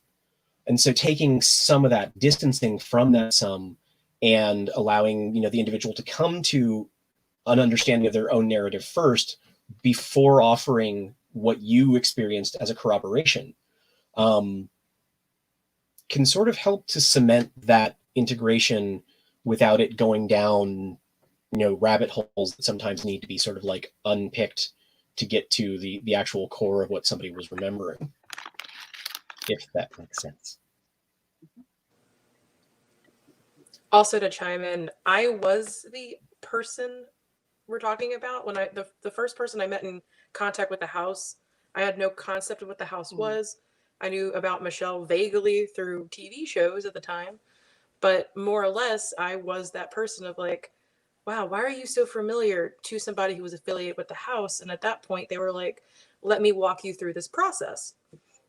And that's when it started, I was encouraged to write everything down, and I was encouraged to, not speak to them directly about things I was necessarily remembering, maybe a tidbit here or there. And at that point, they were kind of keeping all those records and holding them and passing them to somebody else, because at that point, it was easier to verify information that way. And it was very frustrating in the beginning because I wanted that like confirmation. Like, I can't tell you how many days I beat my head against a wall because I was like, I just want to know the chronology. I want to know what's happening. Like, I'm getting these flashes and these pieces and none of them make sense. And the person I was talking to was slowly going crazy themselves. So like they couldn't necessarily answer the questions for me either. Thankfully, I was able to reach out to the house directly at that point and be able to at least sort some of it. But then that triggered another mess. But what the real thing I want to get at here is like, if you are triggering, or if you have a memory that pops up because you see somebody, it's going to be tough. You will probably wrestle with stuff and you're not going to have all the answers. And you might not have the answers for years and years and years, but don't give up writing that stuff down and keeping those logs, because that's going to help you like tease out the answers later on.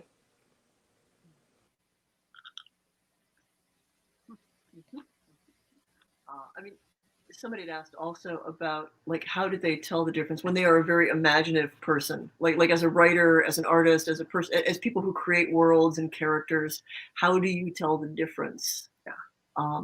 And I know like when I'm running past life classes for people, the first thing I tell people is to don't worry about that at first, because even if you're making this up, you're making it up for a reason. You're telling the story for a reason. And the past life doesn't have to be objectively true at that stage for you to learn something useful out of it. There's a reason why this little nut is in your head knocking around. Once it's out, once you just like let yourself let it out, that's when you can go at it with hard analysis. I am a strong proponent of the buddy system, where you have someone who's not connected to and not invested in the memories being either correct or wrong, as sort of a spotter for you through the process. Somebody who can, say that you're having memories of the French Revolution and you're not sure how much you're remembering from school or things that you watched in TV or whatever. You pass it on to them, and then they, independent of you, just kind of like check to see like what lines up, what doesn't line up. And it's usually the tiny details that are kind of the proof. Little things like, I don't know why, but this person was wearing their hair short and they had like these short pants on, but I thought women at the time always wore dresses and had long hair. And you'll find that no, this particular person or this particular style related to people of this time period, or this specific group that you seem to be attached to, wore something exactly like that. And here's the proof. It's not widely known and it's not widely spoken about. That stuff ends up being your best proof. Now, if you're doing it on your own, you don't have the luxury of a spotter, then you have to basically be your own spotter, which is incredibly difficult. It means you have to just have that moment of, I trust to just get it down and not think and not judge, vomit it all out as much as I can. And then in the same way that you write a first draft of a story or something, set it aside for a little while, walk away, do something completely different for a couple of weeks. Get it away, get distance from it, and then go back to it and analyze it, look at it with analytical eyes as opposed to experiencing eyes. So, I mean, that's my suggestion on it. I don't know if anybody else has other techniques that they work or that have worked for them. I English good. One thing that I've always liked to do is I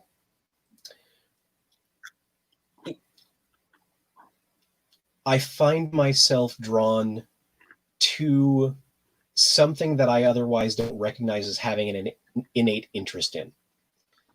And when that comes up, like a great example was finding, stumbling on a picture in an archaeological news article about Mayan hieroglyphs. And something in there was just like, this thing,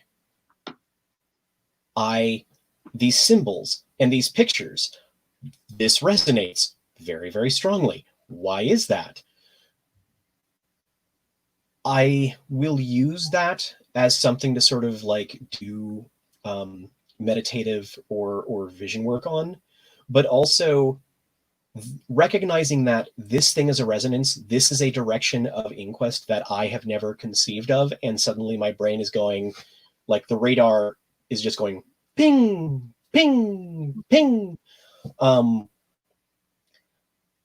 Follow those threads. Don't necessarily look at them from I am, what is this past thing I am trying to figure out, but go with, there is something about this topic, this area, this landmark, this culture, this whatever, that is really intriguing me for some reason, and explore it. I find that for me, at least, those sorts of tangents will frequently come out on a dreamscape. And so, in the same way of writing the experiences down, dream journaling can sometimes pull some stuff out. But sort of give yourself the freedom and permission to explore something that does not otherwise naturally seem to be something you feel you are interested in, and yet somehow you are drawn to it. Those can sometimes be lodestones pointing in a past life connection sort of way.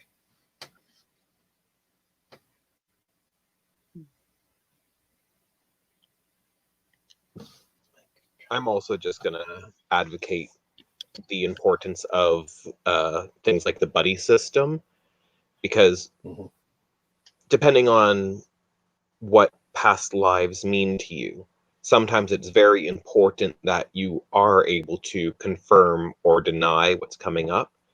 And the moment you start looking into something, you have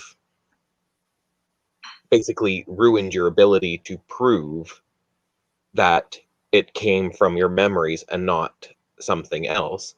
But one of the good things with a buddy system as well is you can ask partial questions in a way that you can't if you're researching it yourself.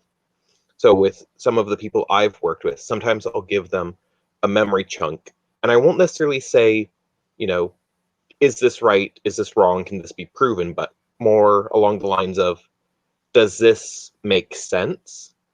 And the importance for me of having it confirmed as something that makes sense rather than right or wrong is it also helps me understand the way I remember things. Not all past life memories have a certain feel to them, but sometimes the way they come up, they do feel different. And being able to confirm with someone that this makes sense allows me to go, oh, well, when my memories tend to manifest like this, it does seem there's something more to it. So it's easier for me to trust those types of potentially past life memories than, the past life memories that come in totally different from that. Like if I started getting like really visual past life memories, I probably wouldn't trust them because that's not how I process anything. Whereas if they come in my weird data dumps and have, the little things that I've noticed as like check marks are like, this might be one of these oddities, it's really helpful for me to be able to sort them out one way or the other. I've got a question for people who do a lot of work with past lives. Are there examples you can think of times when working through a past life memory has given you a key to moving forward in your present life?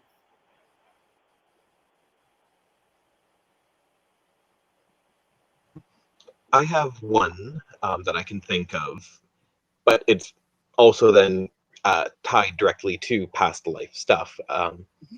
When I first started having past life memories, I was one of those people where I wasn't necessarily separating Kess now from who I was then and thinking of myself as them in a lot of ways. And, that's not necessarily the most healthy way to do it. It's not necessarily the most helpful way to do it. But at that time, it was still new to me.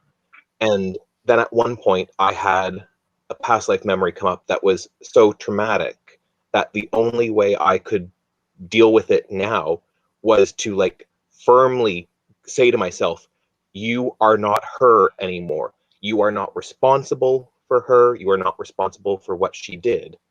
And it was actually just that one snippet that, I've taken forth, for the last 20 years or so about this. It really drove home that you aren't the same person. And I needed that to move forward, both in someone now looking at past lives, but also just as a person now trying to live and not be tied back to people who I used to be. a follow-up question from Ryan. Or was there a time when looking at past lives was counterproductive and dragged you back into former neurosis or former patterns? I don't know about me personally, but I have seen that happen more than a few times, where people will get caught up so much in either one specific time period or particular memory, and that's all they can focus on, and everything has to come back to that, and it gets very distracting, and they can't move forward, and in their work, nothing happens. They stagnate out because they're just so stuck on this.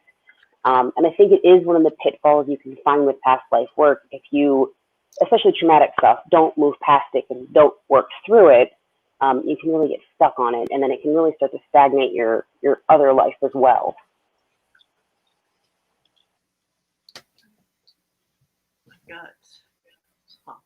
I mean, I've got something that is related to the first question on that. Of there was an event that I remembered most of the parts around it, and specifically the part that I played in something that had a pretty negative long-term impact on someone that I cared about a long time ago.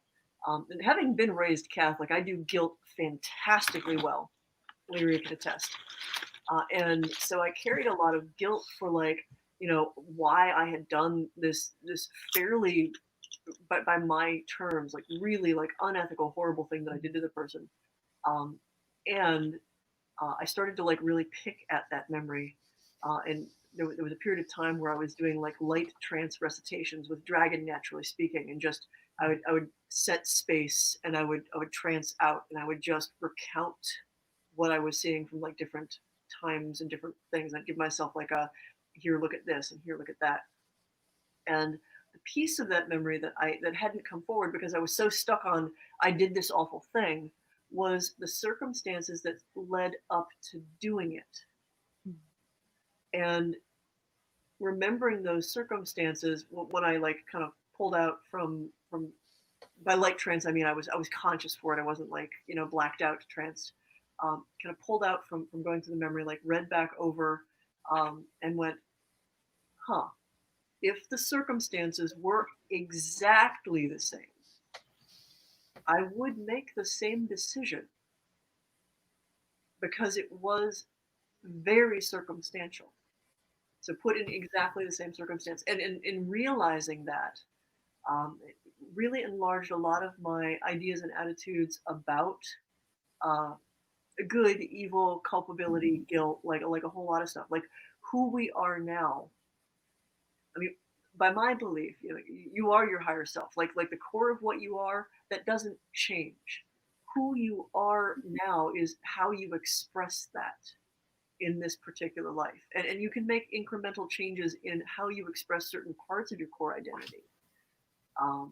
But you know, each individual life is a different manifestation of this core self, and your time, your circumstances, the people around you, all of these other things are integral in the shape that individual life takes. You are also your influences, I guess is what I'm saying, and in choices that you make. So that one helped me a lot to kind of, one, lay the guilt to rest about it, but also to realize, no, I would do it again if I had to in the same circumstance. And I also recognize that outside of any other circumstance, it's wrong. Even in that circumstance, it's wrong. And it was still the lesser of the evils I could have done. So. Yeah, certainly getting over guilt seems like a really useful outcome of actually digging into that stuff. I'm trying to think of something, if there was anything that like brought me back into old neuroses. I mean, I had like, in my like late teens, early 20s, definitely like past life stuff sometimes would just be so loud and present that it would kind of like send me spinning for a little while, which is one of the reasons why I had so much patience working with Becca, because like I'm like, oh, I've been there. I've been there, girl. That's actually a great example. Yeah, like developing patience as a result of your own stuff, but then lets you help people more effectively.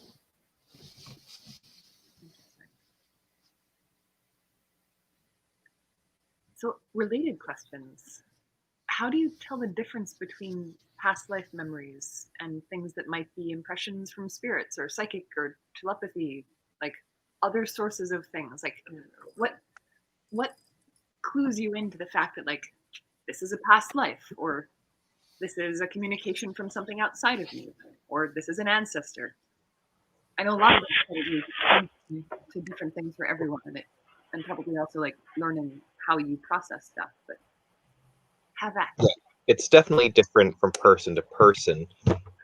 And for me, it's not just like past life memory versus like memories being impressed upon me by a spirit, but any sort of like my stuff versus external spirit stuff.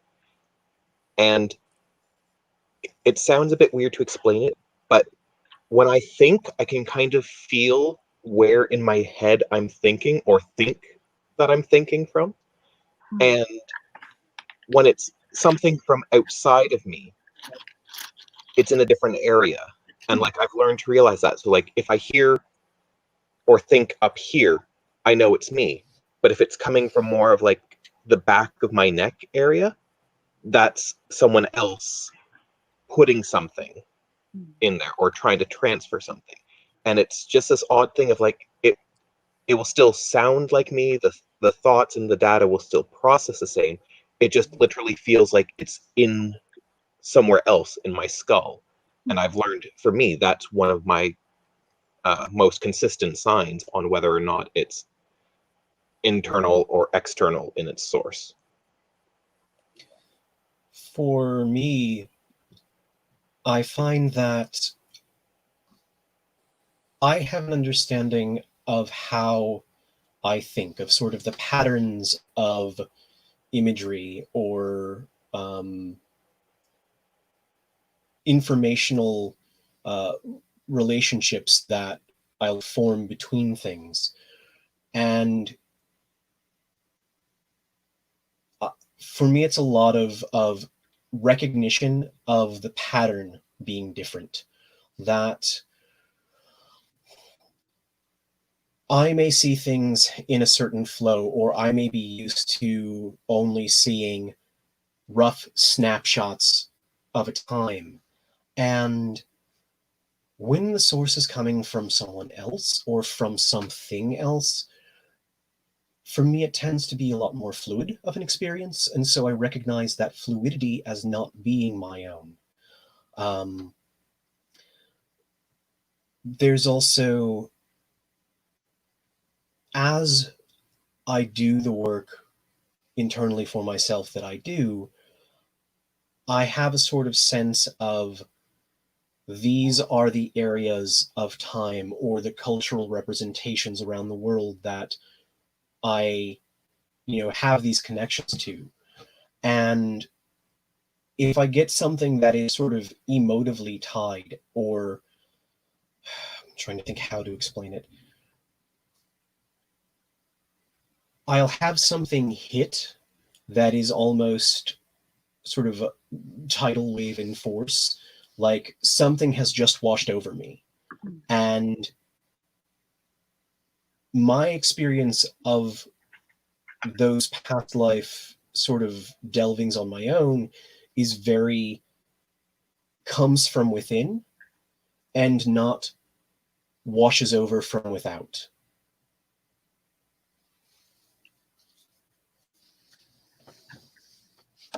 I will second what Tess was saying.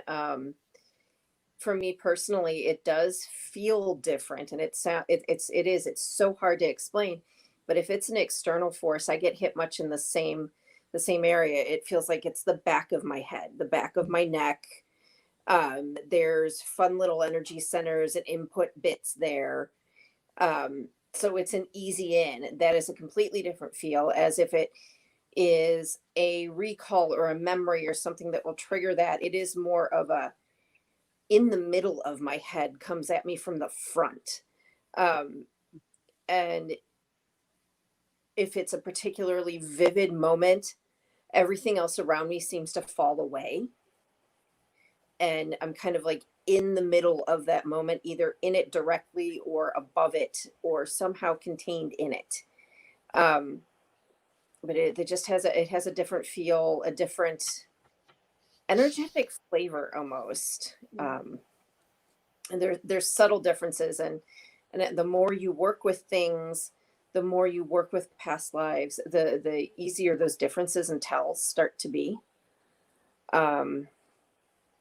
Yeah, the biggest one for me though is if it is an external spirit or a disembodied that we work with tend to be a heck of a lot pushier than other random spirits that you run into. But it's definitely a back of the neck, middle of the back kind of shove, depending on how forceful something is trying to be. That is actually why I got one of my tattoos. It's on the back of my neck, just because it was so intrusive. And that really did help, and that was something that was built into it. But I really do find the memories look very different in a lot of ways, but they look similar to how I see memories now, and that helps me really tell the difference. I know how I remember things now, and my past life memories tend to mostly stick to the same. Yeah. Another aspect is, if you as an individual process information in, through various sensory experiences, like if you find that the things you're remembering come off of smell or off of touch of an object, and you're suddenly being hit with, visual color or, an auditory cue, if the way the information is processing is not a way that you are used to processing information, look for those juxtapositions of things. Yeah, I know I'm incredibly visual. So when I get visual information, there's something that I like to call with past life memory versus information from a other source, which would be the memory itself is an anchor point where I can go into myself and explore the space of the memory. Whereas if it's information coming from somewhere else, it's like a picture show. It's just a flat series of images that I can't quite get into and explore. I will still second the sensations around the head, and sometimes with memories, it's a inward facing, falling into self. Whereas if it's just visual triggering, it's something exterior to myself, or it feels like it's coming from actually outside of my skull. So that's generally how I end up separating it. But yeah, I do the anchor 360. Can I explore this space? Have I been here before? No. Okay, this is definitely not me. That anchor memory aspect, Kat, is probably one of the most useful things that you and I have ever had that you and I have had a discussion about.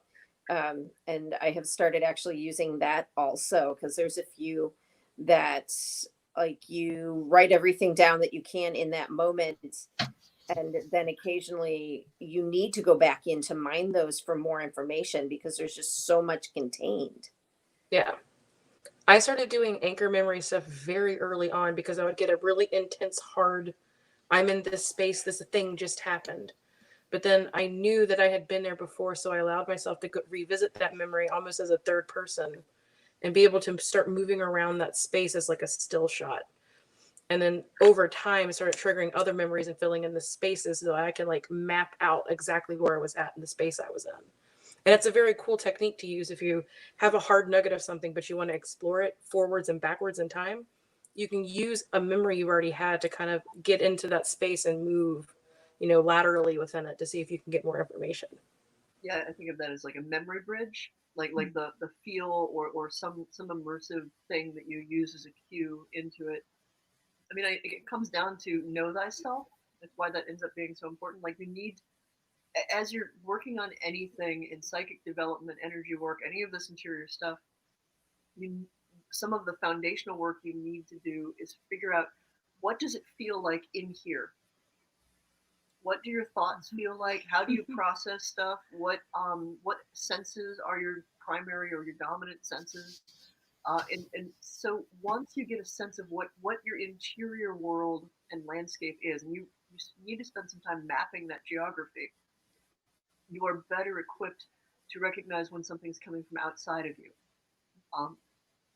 And as someone for whom it is possible to have my own past life memories, to piggyback people when I'm leading them through memories so I can observe what they are remembering, and tell, as somebody who's helping them remember stuff, when they're going to like hit a big trauma bomb and I might need to like be there to catch them or to pull them back. As someone who also has spirits communicate to them, as someone who reads stuff off of objects, as someone who has dreams where I dream walk or other people dream walk to me, like each of these has a different feel, but the only way in which I've been able to identify those feels is first by having that internal landscape fairly well mapped, and then also having enough experiences that I've been paying attention to and making comparisons and going, okay, this is how this feels and this is how this feels, and wow, that's fucking weird. See, it's interesting because I feel like for me, I mean, I was giggling before because you were like, map your inner landscape, and I'm like, ha, a priest said that because of course a priest lives up here. I like where in my body I process sensations, whether it's like doing an energy body reading on someone, whether it's picking up something from a spirit, whether it's like reaching out with my psychic feelers, seems to be in my torso. So like for me, it's very much like in here, but mostly on my back. And the breakthrough for me has been, I can do energy body readings better from that place than from any other place. So like it's realizing, oh, whatever is back here is super useful for a lot of these things. And while they do have different feels because they're lessons, like they're less experiences inspired by something happening outside of me, so I can tell what I'm doing because I'm like, I am do the thing, or you know, I am do thing. It's the too much thing. Like it's not for me so much that it's about where I feel it, I guess, as that it's about what my intent is as I'm feeling it. And again, that's like, as someone who has not the keenest of psychic perceptions, like I don't see spirits. I do apparently communicate with them because that's been a fun set of experiments recently. But yeah, I feel like I'm gonna end up just echoing what you said. Like, if you figure out more about how you work, it'll become more possible for you to understand like what you are picking up and whether that is something that you're generating or is coming from something outside of you. But it is not ever easy for me to figure out like exactly how something is coming in, because for me everything does get processed in the same general spot. Yeah. Can I pop that one? Yeah, go for it. Okay, so there is so much talk about past life trauma. Is that the majority that comes through because of how intense it is in comparison to the rest of that life? And I'm going to say broadly, yes. I mean, one of the other things that I've noticed is, while it is not true in 100% of cases, many times the first stuff people remember are either their deaths or some significant, like, really emotional moment. Most of the ones that leave an impression that, like, basically, like, break the surface of, like, where we carry this stuff are atypical experiences, are extraordinary experiences. And it's through working through that stuff that's just like you can't ignore, that you can then start to like go through the other stuff. And like there are definitely lives. I think the way that I explain it to people is, if you think back to childhood and you try to remember what you were doing on July 4th when you were 5, because it's a holiday in the US, you might have some likelihood to remember what was going on Independence Day for you if you were from America. But if I ask like some completely random day and ask you, like, you know, when you were 4, what were you doing on the 14th of September? And it's completely meaningless to you. You're probably doing the same thing you were doing, you know, 15 other times that year. But you don't have a solid, most people won't have a solid sense of that. Very few people's memories work that way. What you do remember is when that time that you were on your bike and you busted your lip because you fell off. You remember the time that you and your friends ran off and did something and like tried to catch a duck and it ran at you. It was like really weird and scary. like things that stood out are the things that stick, and our memory bridges that you can use to the less extraordinary moments in those times. You can leap back to, oh, I remember when I was chasing the duck, and that was when I was with my best friend, and that was the best friend who did this. Like you can trail it back. But other people on like memories and trauma? So agreeing with all of that, but I just want to add that this is also not just a modern or Western idea or understanding. This is actually how some past life stuff is understood within Vajrayana Buddhism, specifically the remembrance of the death first in a lot of cases, because the way we view dying, the state between lives, and reincarnating, the state of your mind at the moment of death is really important on how your next life will shape up. And so it's understood that because of that, that's one of the main things you carry forth from back then to now, because that's the thought that crystallized so much of the situation that you ended up in this incarnation. So, that's something that I've read even in like, some of the older texts where, it will talk about the death as being the door back into those lives, because it's what comes up first for so many people. Yeah, my experience definitely bears that out. It's your last big save point.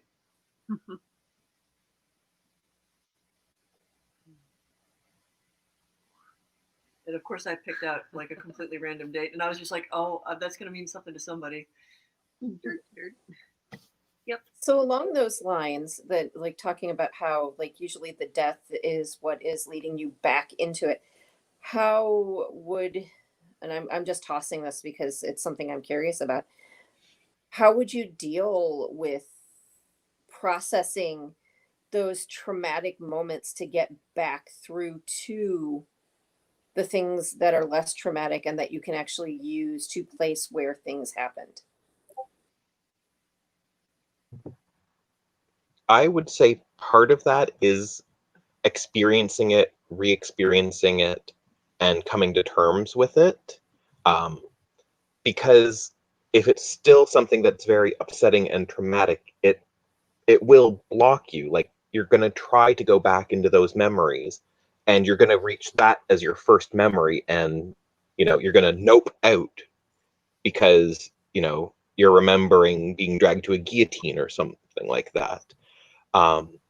But one thing I've done, and it's interesting because it actually applies to something I read about trauma experiences in this life, is apparently they found out, I'm going to probably butcher this, but people playing Tetris right after a traumatic experience, it actually helps them deal with the memories. It's something about what part of the brain it focuses on.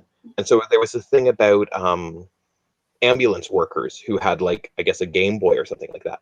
And when people were in car accidents, like, they would give them this to play through because it would change the way they process those memories. And I actually did that a couple of times when I had the past life death memories, because they're often not very pretty. So I would give myself something like that to do, and it would help take the edge off the memory the next time I went back to it, which would make it easier for me to go past that memory and go farther back into the life before something like that. One of the things that I have done, so if I am actively trying to go back and revisit a particular time or a particular memory, for me, I sort of set up, in the same way we've been talking about, building an astral temple.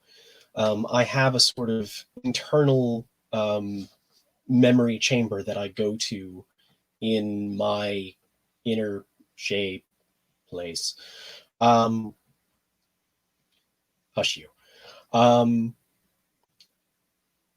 And,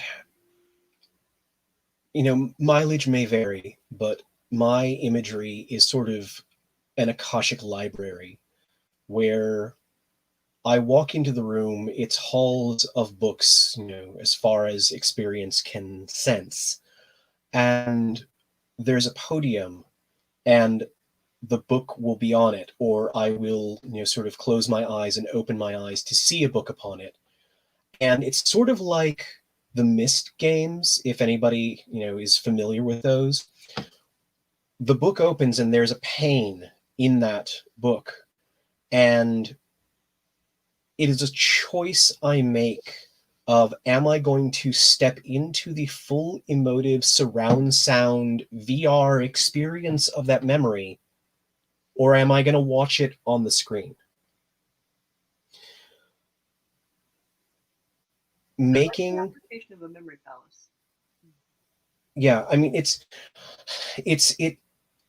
one of the things that I had to learn to do for me, because I am so very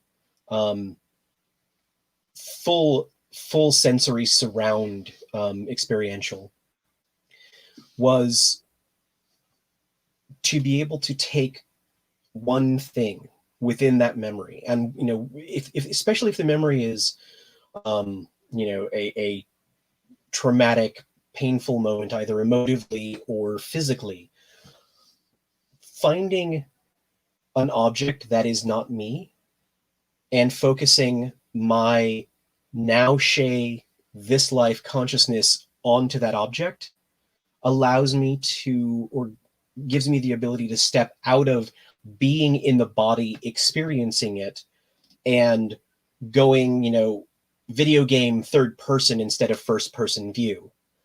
And stepping away from that, being able to compartmentalize away from it a little bit, lets me look at it as though it is not me, as though it is not something, because in reality, this Shay did not experience it, those Shays did. And that separation gives a sort of screen door in front of the perception, in front of the actual experience, so that when I do choose to step into the full emotive experience, there's already a perceptive barrier of, it's not me, and I can step out of it when I need to. I feel like one of the big dangers, one of the hard things in trying to work with past life experiences, is stepping into them so deeply or so instantaneously that you forget there is a separation, that the experience of then becomes the totality of what is now. And then if that occurs, you sort of have to go through all of the things you as an individual would do now to process a traumatic this life experience in order to work your way past it. And sometimes, that is what you do with past life work. You stumble on something that is an aspect of who you were then that you are not prepared to deal with now. And going back to our tagline of Gather, therapy, therapy, therapy.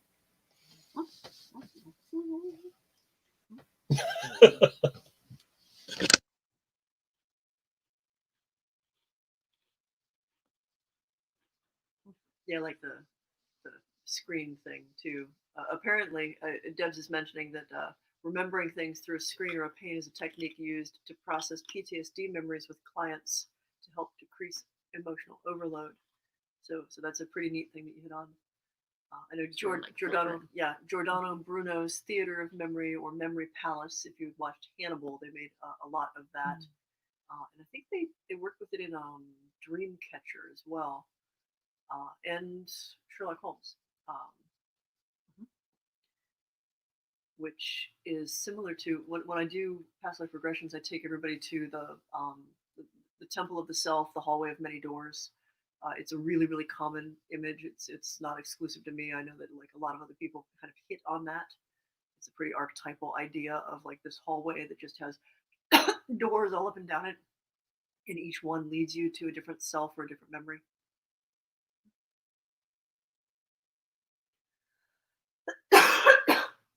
Anyway, I will say just a weird thing about memory palace. If you aren't someone that's inclined to want to build something that's very modern or like structural, you could make one that is entirely like out in the open, out in the wild. Mine is not inside, and memories can be organized differently. So don't feel stuck on the idea of palace as in a structure. It's more an idea of how you build things within your mind. Yeah, memory palace is just kind of the collective term for it. Awesome Possum asks, do you find that you have fears or cautions in your current life that stem from a death in a past life, i.e. drowning translating into a fear of water or swimming? I actually do have a fear of water, like an actual legit phobia of one. Like I can take showers and everything, but deep water, cold, the bathtub sometimes. It's actually like a totally a thing from a past life that is super irritating. Yeah, I think everyone here pretty much nodded their head as Zosh was saying that question. I think a lot of us have had things like that. I know I have aversions to dogs. I'm not a dog person, and there's a past life death involving, being chased by a bunch of dogs. So not very helpful there. One thing about that I found interesting, though, is with a different thing, is I have a past life memory showing that can sometimes even transcend a life. So there's something I'm afraid of this time, and I have a past life memory of someone like 100 and something years ago, and I had someone help me like do some research on them. And that person, because we were able to actually find someone who matched it all, has the exact same phobia as me. So it's seems like there was something traumatic before that, even that some part of me still hasn't processed. And so the fear that that death had caused me has actually traveled with me through at least 2 lifetimes. Yeah, sometimes it leaves a pretty intense mark. I mean, last time around was Vietnam for me, and I don't think I'd call it a phobia, but the sound of a Huey chopper, like that, the rotary blades as it's descending. I found out at the Ohio State Fair that hits me on like this visceral level and like just gets the fight or flight response going, because they were giving like helicopter rides, and I was there with a couple of friends like several years ago, and unbeknownst to me, I'm like just suddenly my back is up and I'm like super agitated and I can't figure out like why I'm suddenly really really snippy, and then like it had been subsonic, and then I could actually hear it, and I was like, it's that sound. What is that? What? Oh, it's that chopper. It's the fucking Huey. But in that case, at least, like once I was like, that's where it's coming from. I was like, okay, I can deal with this. I can process this. It still sucks. That happened with myself. It was one of the last gathers at the Sheraton. Lorraine and I decided to drive into downtown Cleveland in some of the time that was off. And we were driving around the flats to see what was still down there. There was the air show going on. And well, she's just telling me it may not have been during Gather, but for what anniversary weekend. Okay, I was being corrected. I apologize. It was our anniversary weekend. We were driving around downtown and the air show was going on, and fighter jets of some sort started going over. I was in the fetal position in the front of the car, feet up off the floor, and just completely freaking out. And she's cackling next to me. But yeah, and it was just completely visceral. Had no idea, had never reacted that way before, and just got hit sideways with it. So yeah, that was a current time thing. Sarah has a good question that dovetails right into like the other kin panel and a bunch of other stuff, and things that I believe. What are your thoughts on where souls/lives come from? Are they all from Earth? It stands to reason that due to population growth, new souls must either come from somewhere or must be created anew. And how does that work? I mean, I'll go first. I don't think that everybody in a human body is necessarily started off as human or has always been human. And I think that there are a lot of different things running around in human suits right now, especially because there's so damn many humans on the planet.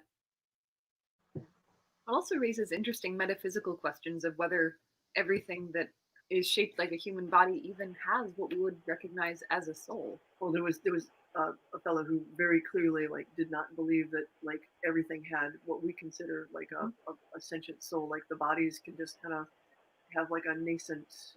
It was just the ego id. Yeah, just pretty much not really to a point where like they fully come out of pupae stage. This is really interesting. I don't think we really know where they come from, but I think a lot of us would agree that they might have come from elsewhere, at least in some cases, because, you know, like Zosh was saying, you know, there's so many humans now, like we've had a population boom going on for the last 150 years. But then also, if you think of it in terms of how big even just our galaxy is, the potential for life there, and here we are, you know, on the verge of our own extinction in a lot of ways. And if that happens, what happens to the souls here? And then why wouldn't a similar thing have happened elsewhere, you know? So souls could have easily come from other places, and part of that might just be some places have ended and people have had to come here. I wouldn't know anything about that. The giant cosmic vagina.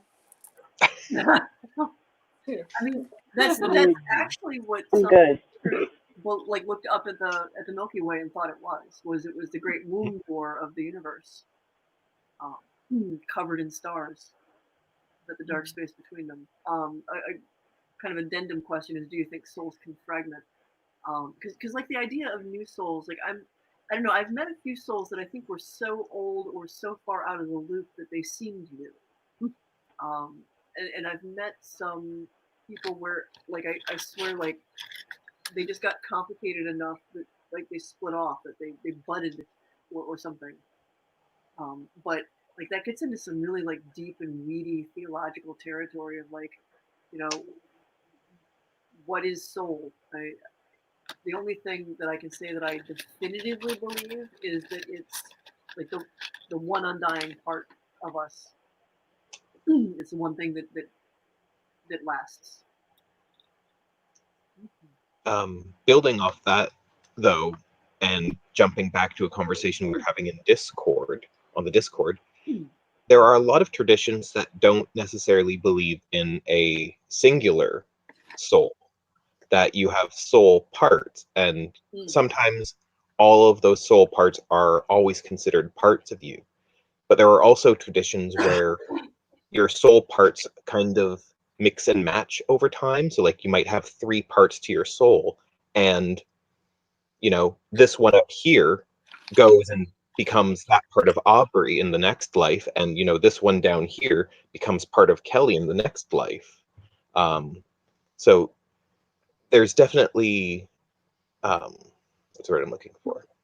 There's definitely traditions that have already encapsulated that, as well as the way we understand it sometimes in terms of a soul getting too old or complex, or I've heard people talk about, you know, relating it to shamanic ideas of the lost soul part, and that could actually be a semi-literal thing in some cases, that someone could go through something so traumatic that their soul, the center of their being, literally is broken apart, and some of that may end up elsewhere other than the main parts of it.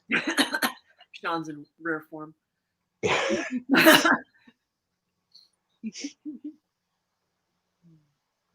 Yeah, there's a twinning effect among a lot of us that like raises a lot of questions and a lot of interesting stuff. But if those are fragments, I would rather not ever unify. in at least my case, he could just go rot. Yeah, I mean, all these things seem entirely possible. Like we're talking about things that are energetic and don't follow necessarily the same laws that we're used to with physical bodies.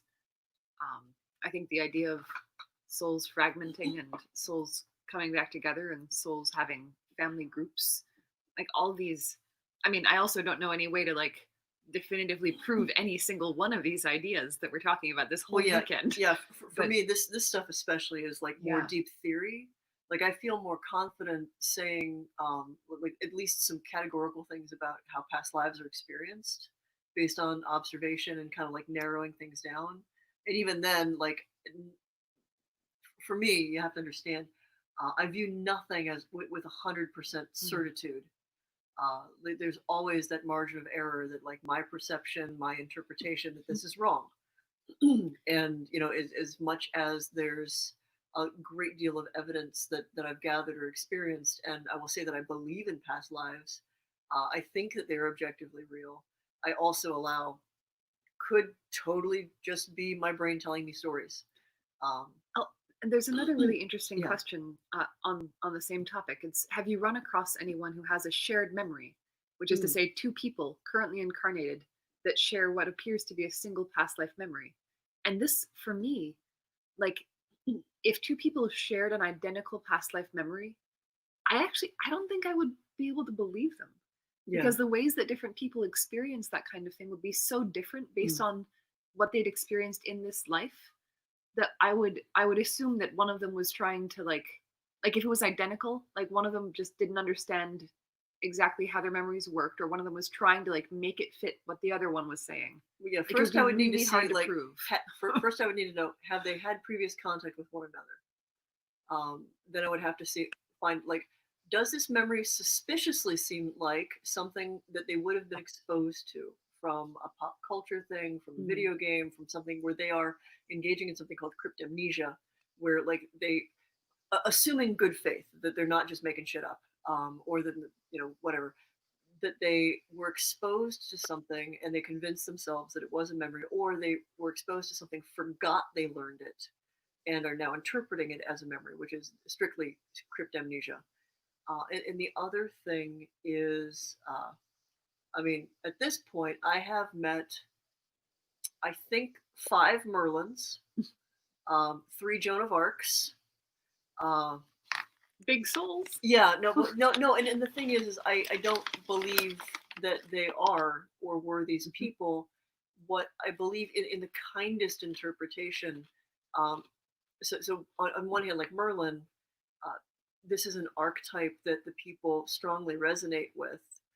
It was usually people who were pretty early in their own practice, and they felt an affinity with this character as they understood it, and assumed that that meant that they must have been the person because they identified with the person. And I think that that's a far cry from actually having been this person.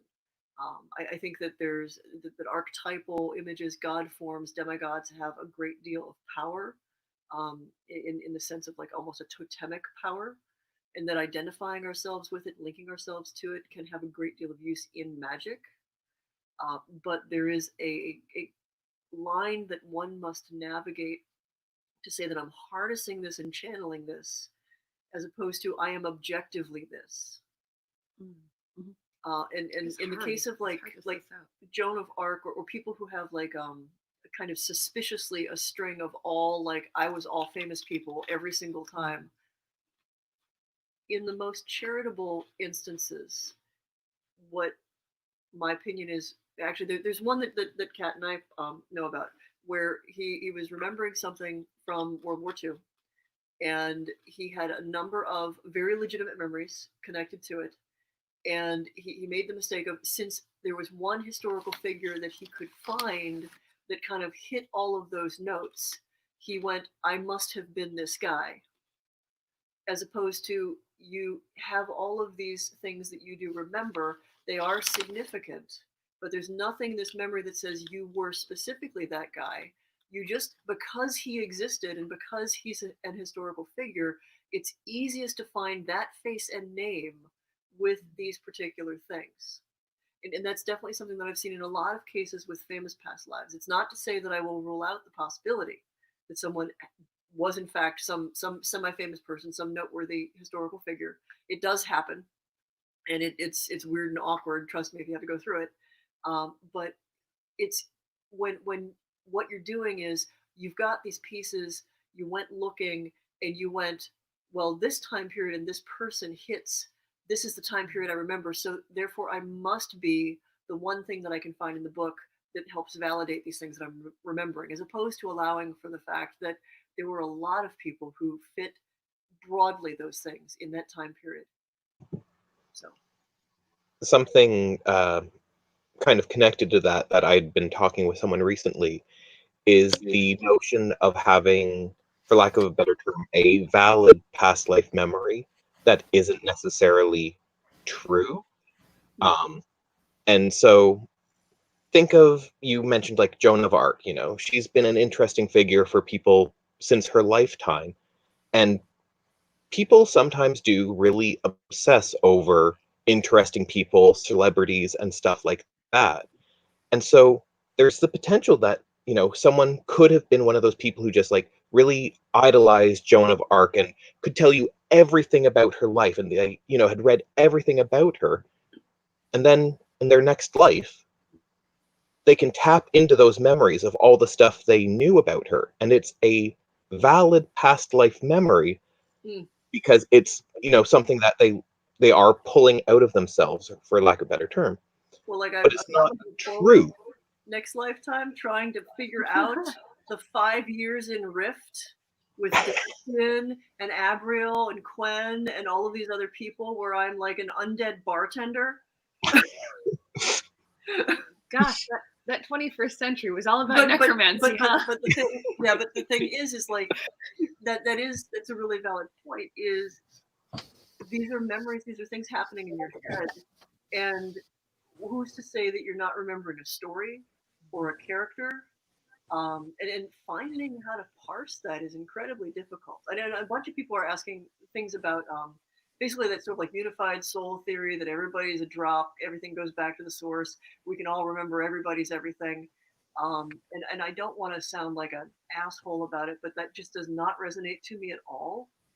And if there's anything that like I said, like I don't like to say that anything's certain, but that idea of like we're all like just cups of water and you're just grabbing more cups of water and it's like everybody can remember everything, that just does not resonate to me at all.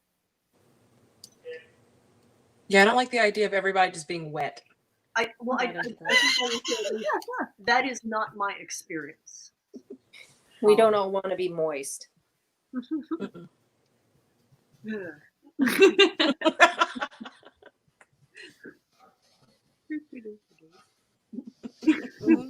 Don't spit take, CO.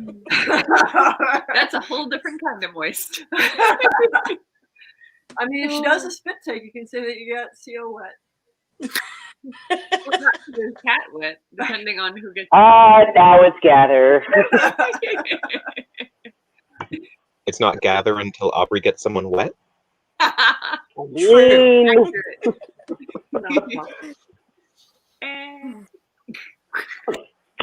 I am hitting silly and inappropriate o'clock. Just FYI.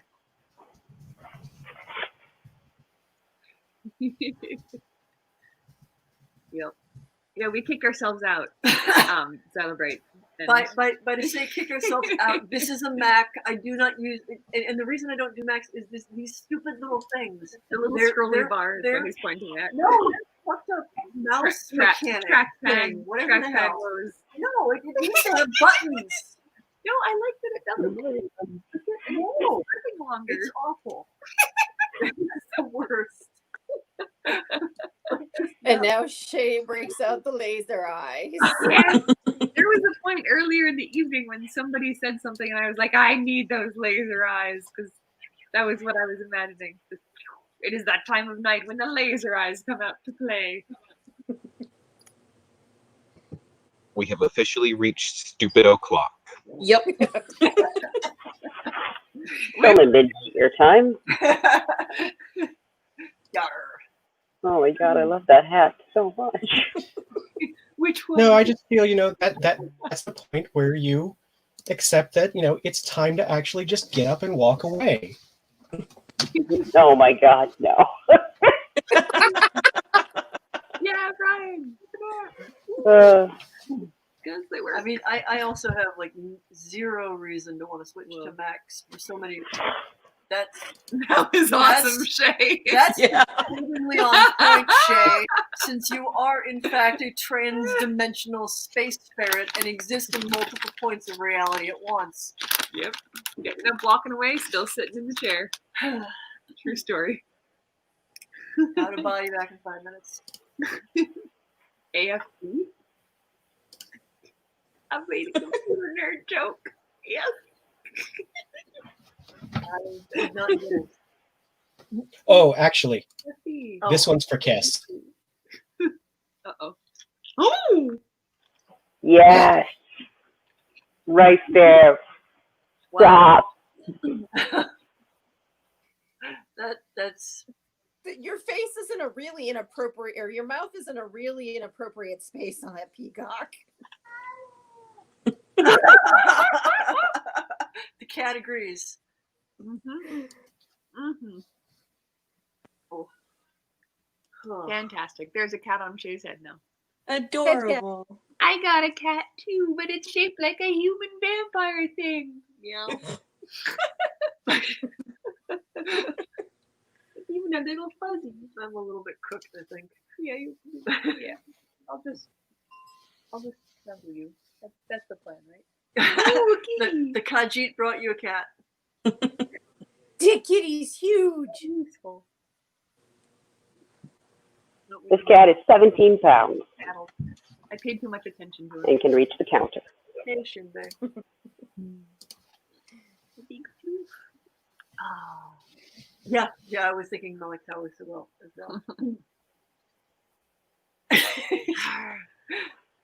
Oh, Shay. I mean, that daily life. Way back in the day. I still have a T-shirt from Hex Hollywood though. Oh my gosh, it was a good time. So was COD. Although Hex Hollywood is where when I was mentioning that the person got dosed with that zombie drug. Oh, it was Hex Hollywood. Definitely. Yeah. Oh. Yeah, I think I'm about cooked too. But I had food. You saw me have food. I had it just now. Bag of chips. Healthy chips. Good chips. There's no protein in chips. No. I have protein drinks. There's Air that crinkles. That might be the thing I missed today. I might have missed protein, except for the delicious morning obligatory protein drink. Yes, Celebrates. It was exactly that, and it was it was a pretty eye-opening experience, and we were glad that we caught her before the person who dosed her took her away to whatever he was going to do, because it wasn't going to be good.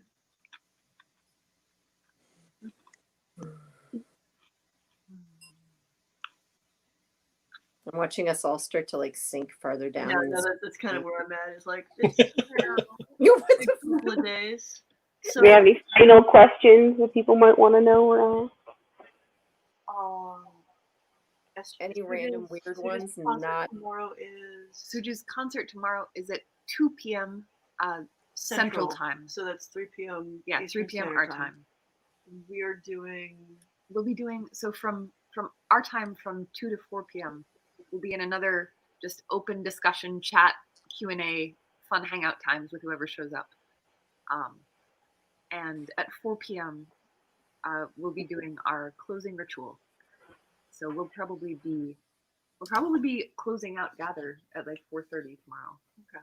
Eastern time again. Okay, so we conflict a little bit, but I strongly recommend for people to catch Suju's stuff. Like even if you just like playing it in the background over here chatting on stuff. We might have to have it in the background. Gather soundtrack. Oh, Guardian or Defiant? Defiant all the fucking way. Although I did start off with a Guardian and made an Energizer bunny. Did you really? Yeah, my first. I'm judging you for that. So like when it first came out, like I looked at the Defiance and I'm like, this is cool, but like I there were more people over in Guardian. It was like pre-launch and everything, and like my first guild was Wicked, on Galena, I think. Mm-hmm. And I had like so many world and shard and like universe firsts. It was ridiculous. I had people coming over from the Defiant side to say, "Who the fuck is that dude?" It's me, Zosh.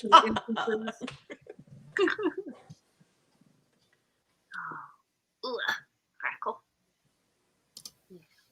But yeah, tomorrow our first thing is Kemetic Yoga, which will be taught by Oni, and I am so excited to be able to move my body, and I won't even have to get up early to do it. I got up early this morning so I could run a little, and it kept me going. But tomorrow yoga, and then chats and Q&As, and then we're done for this year. For this gather. There was one final question that I would like to take, and it's about deities and personal deities. The house members tend to gravitate toward any specific entities, which not everybody is left-hand path in this group. And I mean, broadly, I will say that each person is encouraged to develop their own relationship or not with divinity, however they want to have that express. I know for myself, I don't work with gods or goddesses in any kind of traditional pagan way. For me, like, there is a sense of divinity, but it's so enormous and big that trying to give it a personal face seems like an affront to the way in which that sort of force works.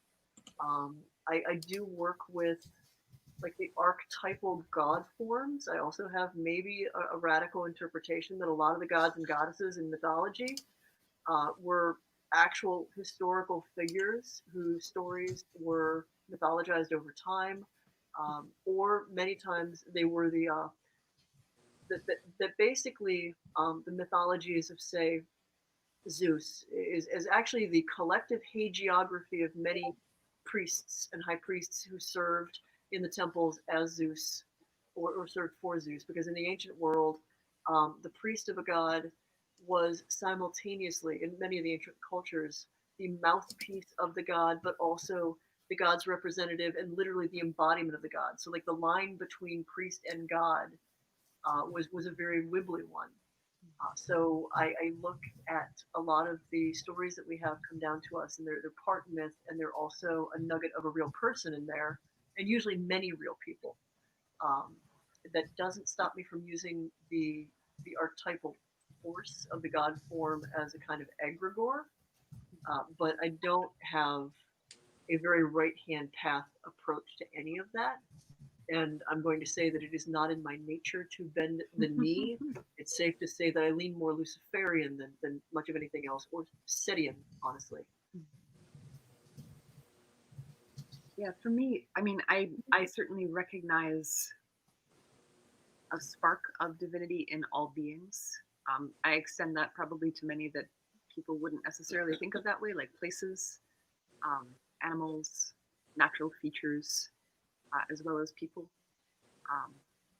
I think that it becomes really easy for people to believe that their ideas are superior when they try to give them faces and names. And that has never really appealed to me. I don't do it.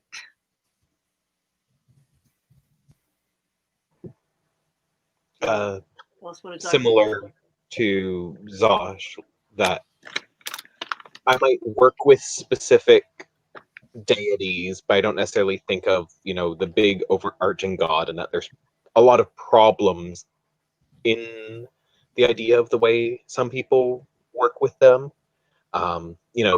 Just things like if you think of God as a individual type being that created an entire universe for 14 billion years, but also cares about something going on in your life, it doesn't seem to make sense to me. And there was a rabbi I had talked with once, and he had said, the moment you say God is, you're wrong. Mm-hmm.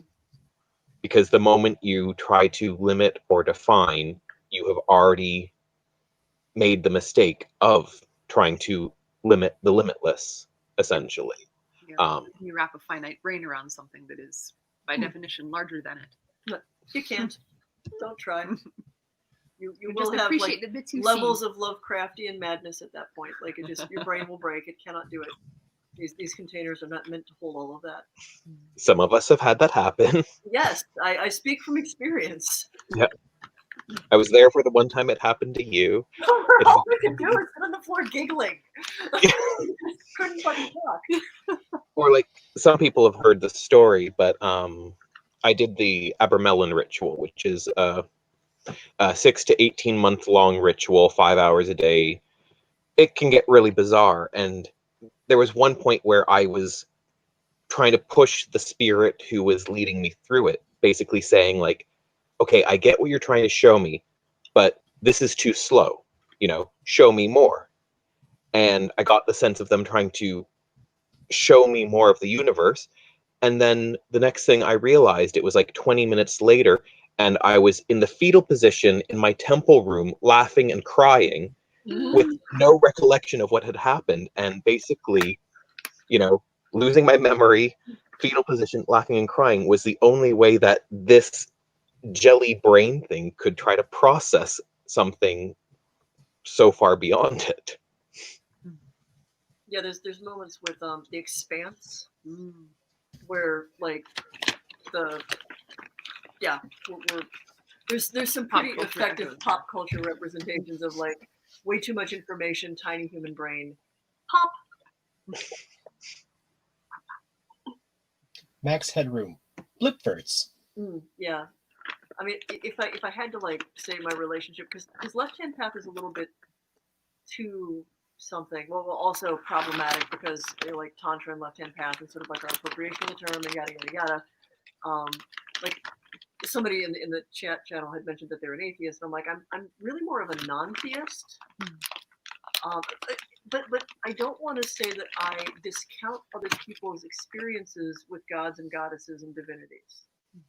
Because I've witnessed stuff where clearly things are going on, and what I will say is that is not for me, and that is not my relationship. That is not how that works for me. There was a really interesting. I went to Christopher Penzak and I are friends, and I went to one of his things on the Mighty Dead, and he did a really powerful visualization, taking people down to the space to work with the ancestors and whatnot, and I usually lead things like that because I am that person who's always like wandering off on the path, getting bored, like 5 steps ahead of people, whatever. But like he's fantastic at it. So like immersive, I follow all the way down. I get to the thing. It's great. I can see all the shit that's there. I can see all the other people, and I basically get all the ancestor things going. What are you here for? Like this is not the arrangement you've got. What? Why are you here for a thing? And I'm like, I'm really just here. I'm a tourist. Sorry. Just kind of wanted to see what it looked like. See ya, bye. I realized on my own. Got it.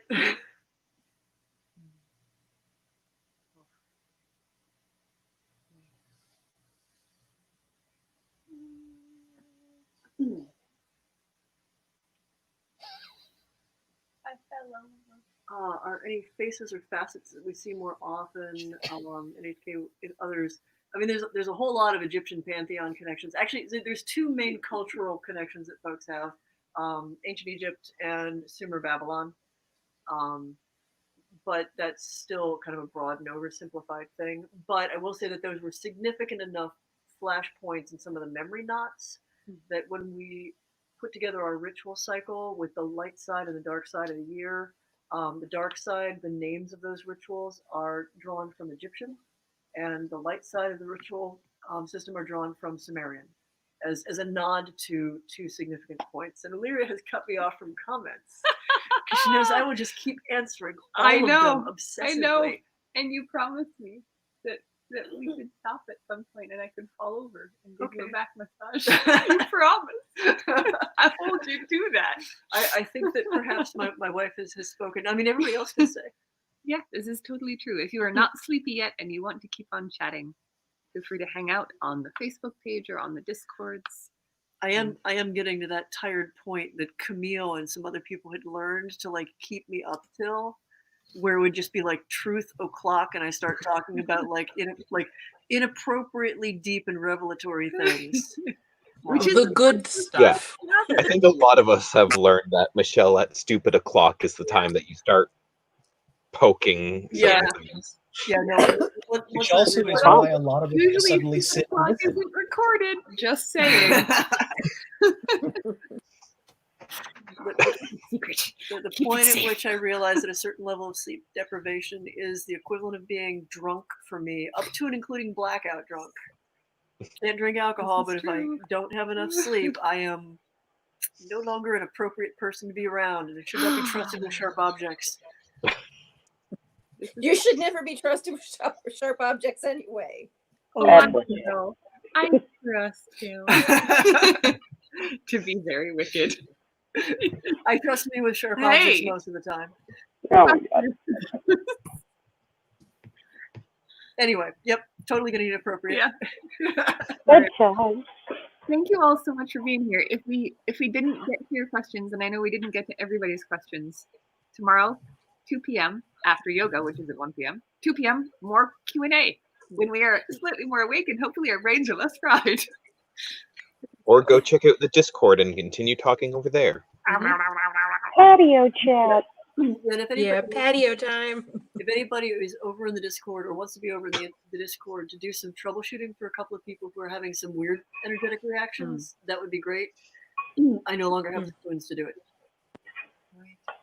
Good night, everybody. We'll see you tomorrow. Good night. Same time as today, 1 p.m. Good night. Bye. See your faces, and thank you so much for all the questions, folks.